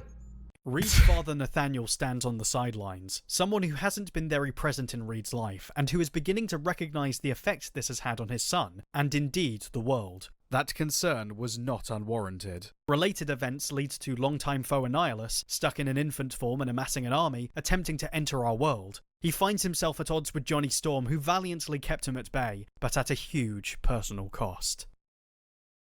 The way it was handled was pretty a wordless issue that got across all the raw emotion of the moment.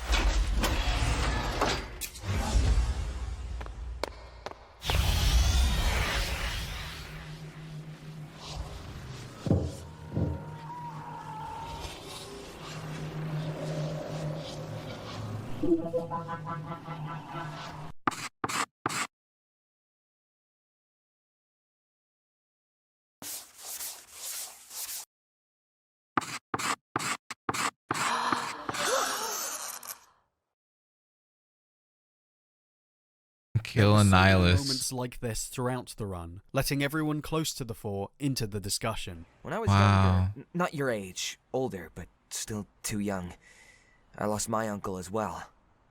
We were very close, like you and Johnny were, and not a day goes by that I don't think about him. Not a single one. But it doesn't make me sad anymore. I mean, sure, I wish he was still here, and God, do I miss him. But after a while, the dark thoughts, the bad ones like you're having right now, will fade away, and you'll spend most of your time thinking about how much fun you had together, or how much you loved him. And this just solidifies why Spider-Man is the best hero ever. How long before that happens? It takes a while. You've got ketchup on your face. Thanks. But the work wasn't over. Here we go. Galactus is back. Officially became the Future Foundation. They watched the prophecies come to life, witnessed all sorts in their plans to combat the most powerful beings in the Marvel Universe, eventually taking up arms with their friends to try and save Earth from the wrath of these innumerable forces. Oh, Johnny came back, but don't worry, it's not cheap. It's actually really good. Each moment was part of a vast tapestry depicting one of the biggest journeys the FF has ever taken, all coming together in a glorious finale that brings everything back to the Richards family.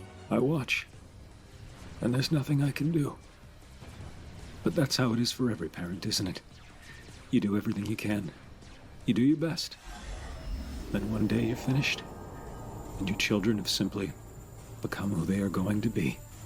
Yeah. This is who your son will be. This is who he is. Franklin? Throughout all of space and time, the Devourer of Worlds has had many heralds. Franklin has had only one. What? My Galactus! What? This is ridiculous! Holy shit. That's what I'm saying! It's dope! But even the end wasn't quite the end, because Hickman had one last story to tell. Oh, Thanos.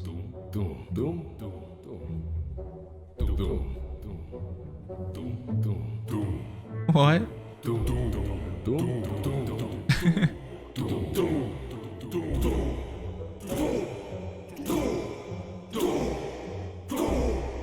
Here, I can build.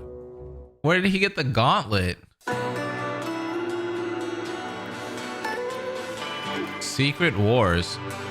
Dude, that was crazy to see. Secret Wars was, like the original, another blockbuster. It was just chaotic. Designed to straighten out some continuity. It was, of course, written by Jonathan Hickman, and would end up being the culmination of everything he'd set up in the previous FF stories. Okay. Doom got a taste of infinite power in the ruins of the Richards' last battle, and realizing that the multiverse is in danger from the returning power of the Beyonder, makes a play to repeat the sins of the past and steal the power for himself. The consequences this time, however, are much, much greater.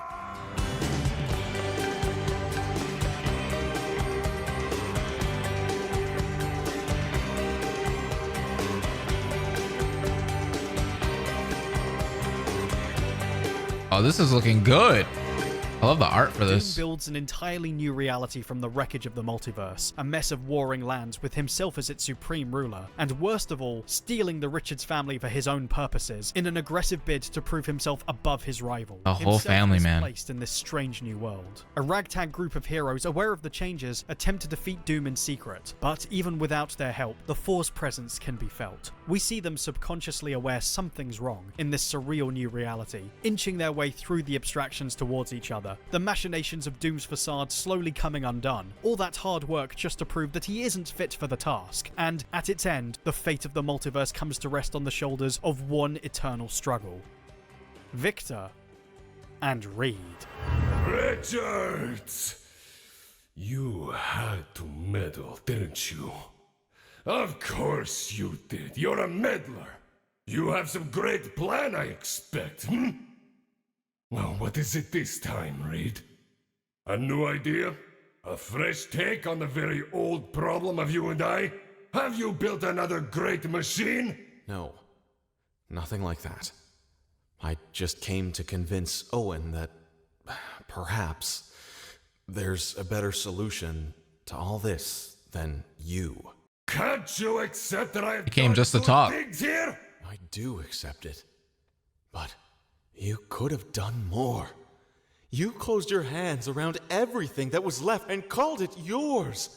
You're so afraid of losing the things you've saved that you hold them too tight. Don't you see, Victor? A tree is just a seed in its realized state. This is what causes your fall, Richards. Abandoning the good because you desire the perfect.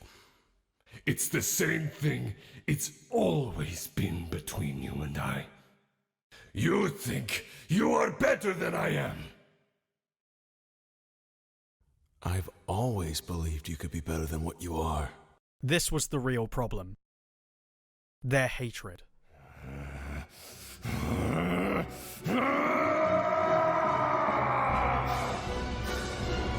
Jeez, they're going in. The final bout. Holy crap.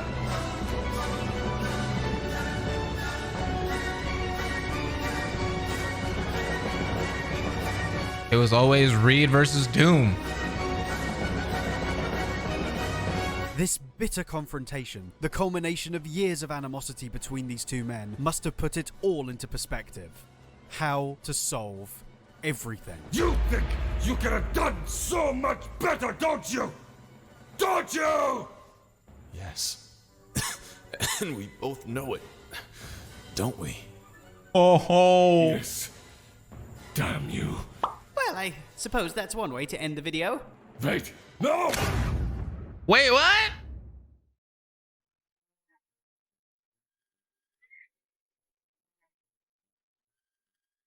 Reed Richards loved his dad. Before he vanished, he encouraged his son to be a better person, and Reed spent his life becoming so in the hope his father would return. He never quite did. But over the years, we watched Reed build himself a house. The Richards filled it with their family, and then with the people who needed one. They went further and shared it with the world, opened the door and said, "Come on in, sit at the table, share what we found." He filled his life with the love of his friends and his children, and lo and behold, they all changed each other. From his efforts to be loved, he created a world that loved. Hickman was saying goodbye not just to the Fantastic Four, but to the modern age of comics, took Marvel's first family, and focused their adventures into a story about the benefits of what they'd started, hinged the Marvel Universe on their existence, as it had in our reality. He showed that their life had been truly worthwhile. And now, in this final move, he has Reed decide to leave it behind, to give the next generation new universes to grow in, to give others lives worth living too. I gotta tell you, mister, this sure is something. Got me over here tearing up. The world is full of wondrous things, it's true. But they wouldn't have much meaning with I want to be part of the family. I learned that the difference between living and dying is managing fear. Not being so afraid of losing the things you love that you hold them too tight. Right. I used to believe in universal contraction. entropy and the end of all things. Well, I've changed my mind. I'm letting go. Because now, I believe in expansion. I believe we endure. Don't you see? Everything lives. It does. It's wonderful, wonderful, oh, so wonderful, my love. And I say to myself, Well, we gotta end such a great video. Such a great story.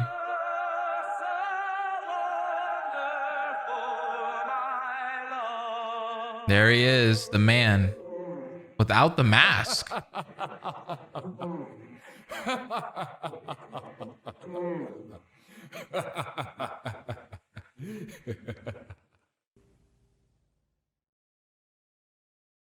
Which brings us back to point number 1.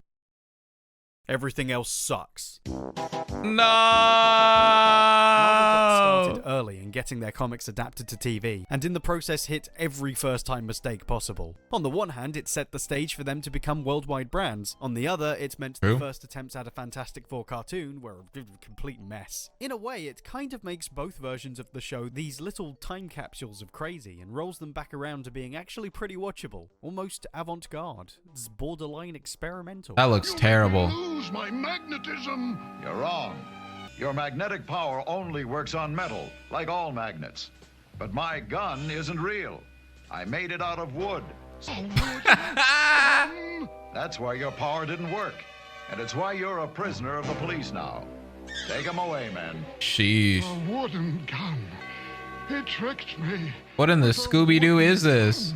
Still makes more sense than Benji Grimm becoming a little boy with a pair of thing rings and sharing screen time with Barney Rubble. What's going on? What's the... Oh, I forgot about you. Okay, well, 1, 2, 3. Oh, Herbie, lovely Herbie. What the hell is this? Lovely machine, gonna put you in the bin. Ah, Herbie. Torch was wrapped up in movie rights. The cartoon needed a replacement. Stan Lee created this little robot sidekick idea, got Jack Kirby to draw it. They used that. Then Marv Wolfman put him in the comics. I heard it was because they thought kids would try to imitate the Human Torch. What the hell is this? You're thinking... What is that animation? Story. You were such a good boy, nothing but a good boy. Video's long.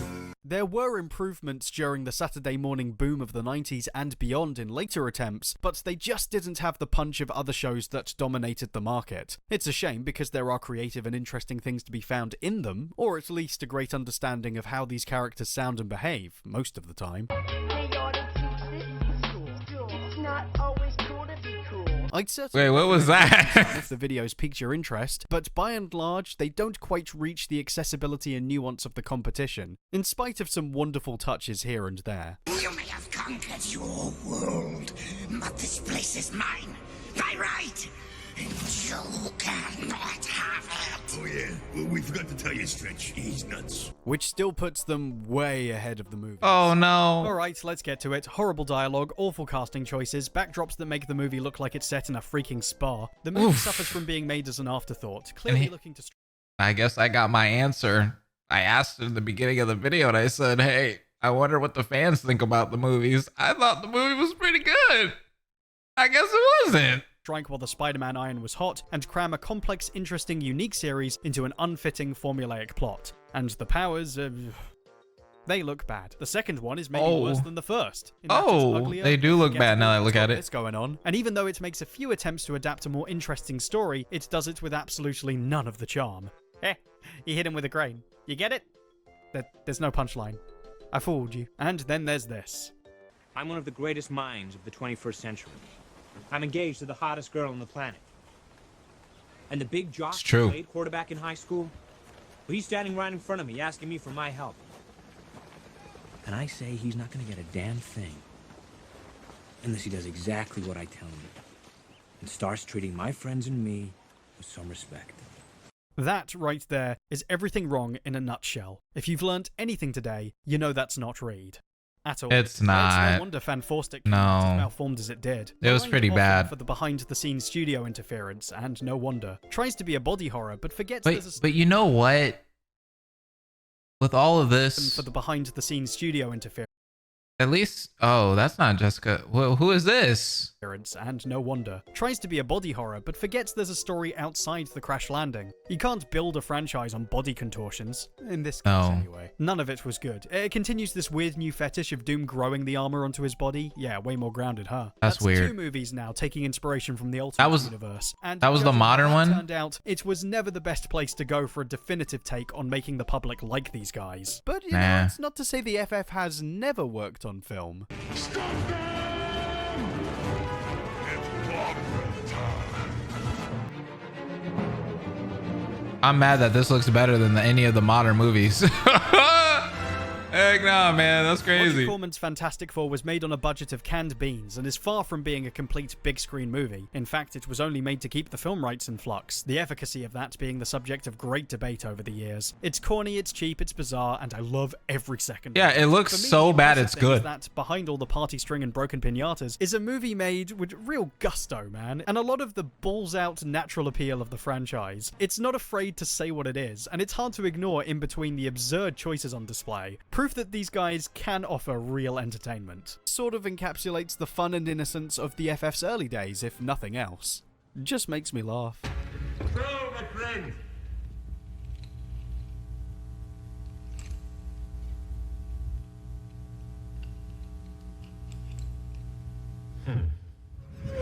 Perhaps what makes things even more tantalizing is that the FF's adventures have also been adapted to the big screen without them involved. You see the Guardians of the Galaxy plundering most of their history, from their original enemy Ronan, to the form their battle with Ego the Living Planet takes, to the existence of Adam Warlock and Aisha. Thor well, that's good. Outright pace of Fantastic Four. I didn't know they were part of Fantastic Four. Black Panther, just, you know, Black Panther. And that's not the only place we see their influence. Yeah, the Venture Bros has a straight-up parody of these fellas, but both creators have stressed on numerous occasions that their love of the FF is earnest, and the more you've read, the more obvious that is. Oh no.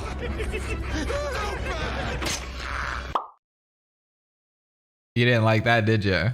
The joke has always been that the one good Fantastic Four movie is The Incredibles. True. Quite apart from the fact it was an obvious parody, in more ways than one, The Incredibles was all about family. And I still don't think that's exactly the same for the FF. A Fox exec came out and said, oh, the internet's right, our new movie should be like The Incredibles and all about family, so let's make it about the kids. And that is definitely the sound of someone who hasn't got it. Look, I love The Incredibles. I think it's perfect. But I love it because it uses the template of the Fantastic Four to make a meta-commentary about mundane real lives, and I think the FF carries slightly different values at its core. These people are a family, yes, but it's not about the balance between family and work life. It's about something more fundamental. It's bigger than that.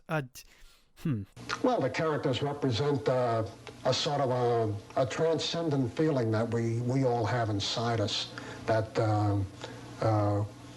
we could do better. We want to do better.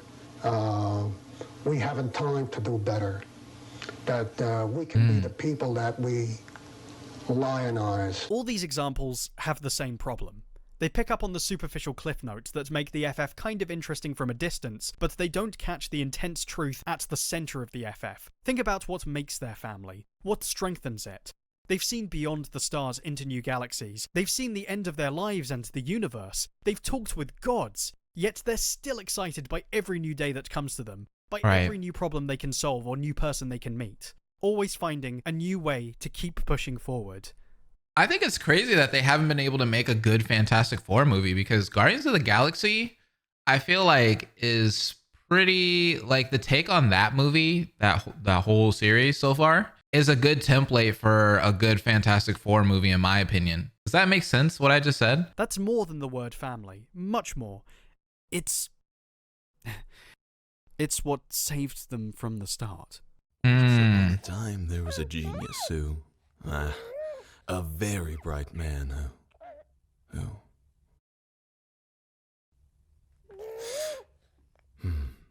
Once upon a time, there was a very arrogant man who did something very stupid.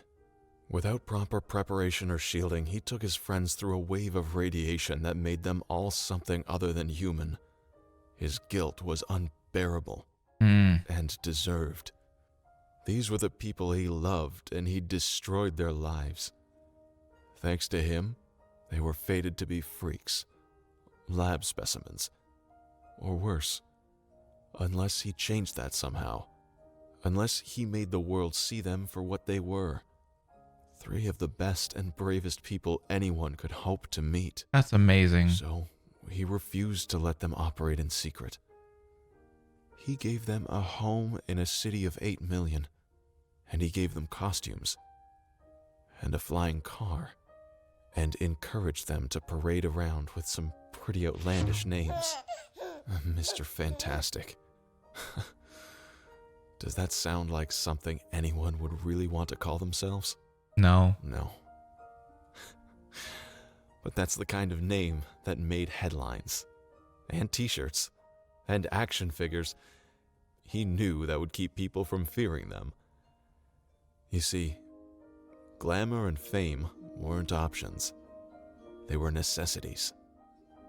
Because maybe by turning his friends into celebrities, he could be forgiven for taking their normal lives away.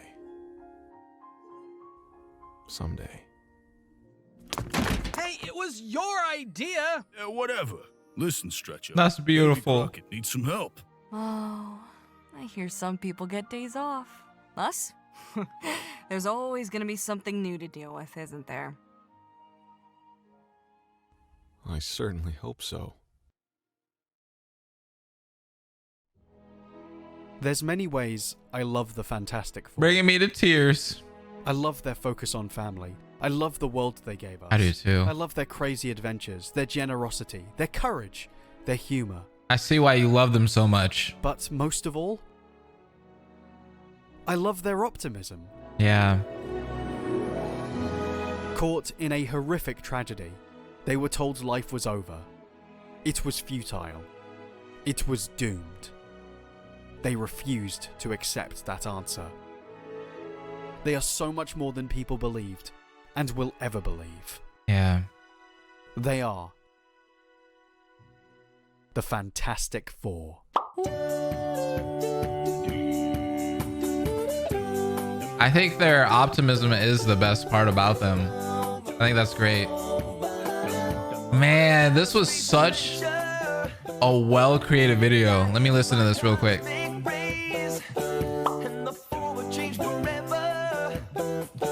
In some most fantastic ways. No need to fear, they're here. Just call the Four. Fantastic Four. Don't need no more. Oh, Reed Richards is elastic. Sue can fade from sight. This is fire! He's the Human Torch. And the Thing just loves to fight. Just call the Four. Fantastic Four. Fantastic Four.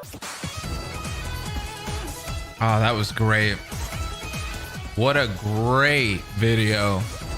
They really outdid themselves with this one. He said it took him 2 years to make this video. I see why.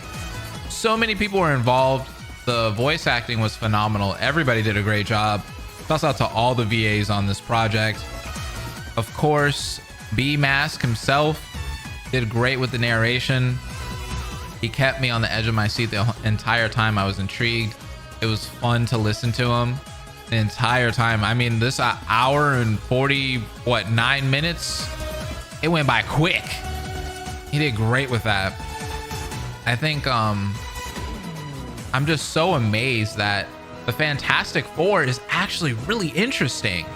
Like, they have a great story to them. They have a great message to them. I love how fun they are. I love how fun the comic is, as in, like, to look at the panels. I'm just sitting there like having such a great time seeing all these colors and these different villain designs and character designs and the expressions on their faces.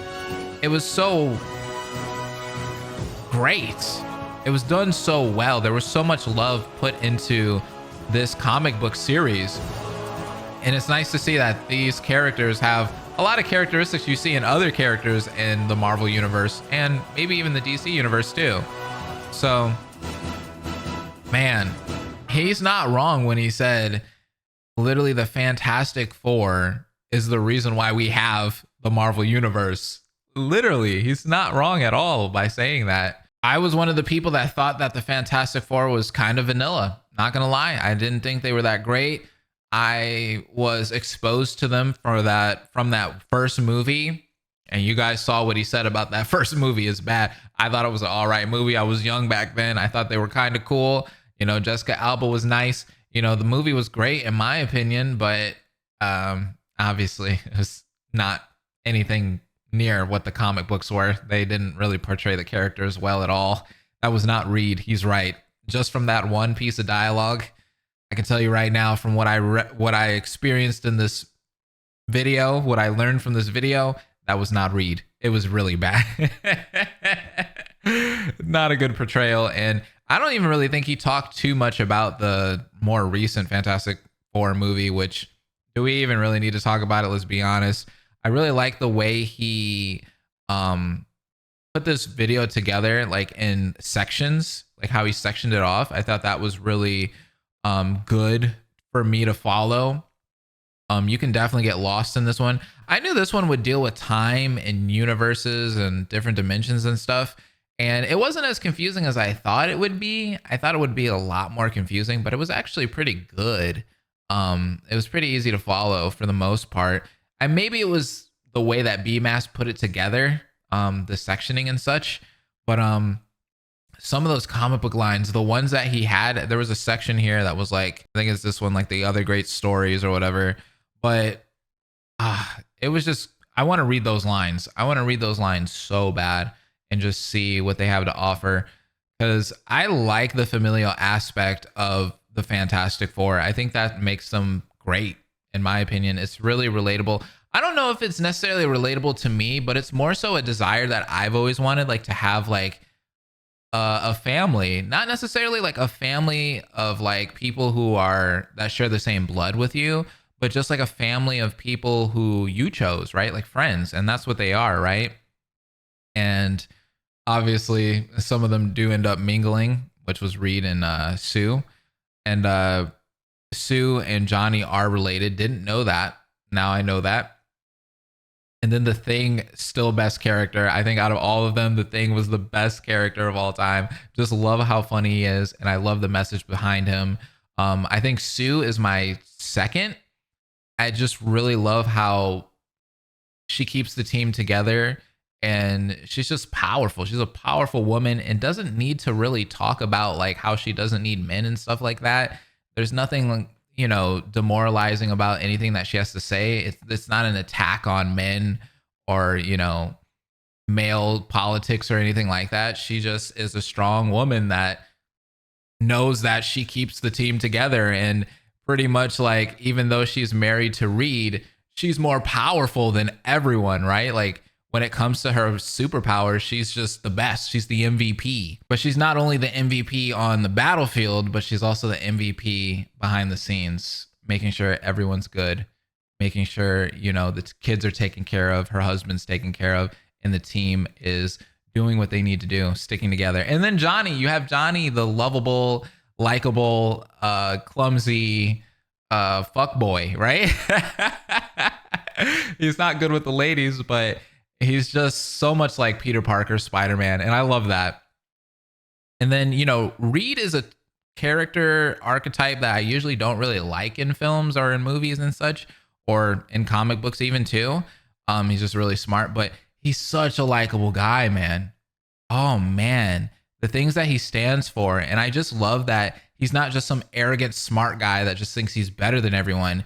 He knows when he makes mistakes, and when he makes a mistake, he calls it out. He's like, man, I shouldn't have did that. I screwed up. How do I make this better though? You know? And that is very admirable. I like it. Great superheroes, great video. Shouts out to B-Mask. All of their links will be in the description down below. Shouts out to the team that worked on this. This project was phenomenal. Thank you guys for recommending me this video, because now I want to watch other B-Mask videos, and I probably will in the near future. Hit that subscribe button if you haven't already. We do reactions here. I'm doing movie reactions currently, and some TV show reactions are on the way. So thank you guys so much for watching this video. Have an amazing day. Deuces. Hope will never die. ¡Órale!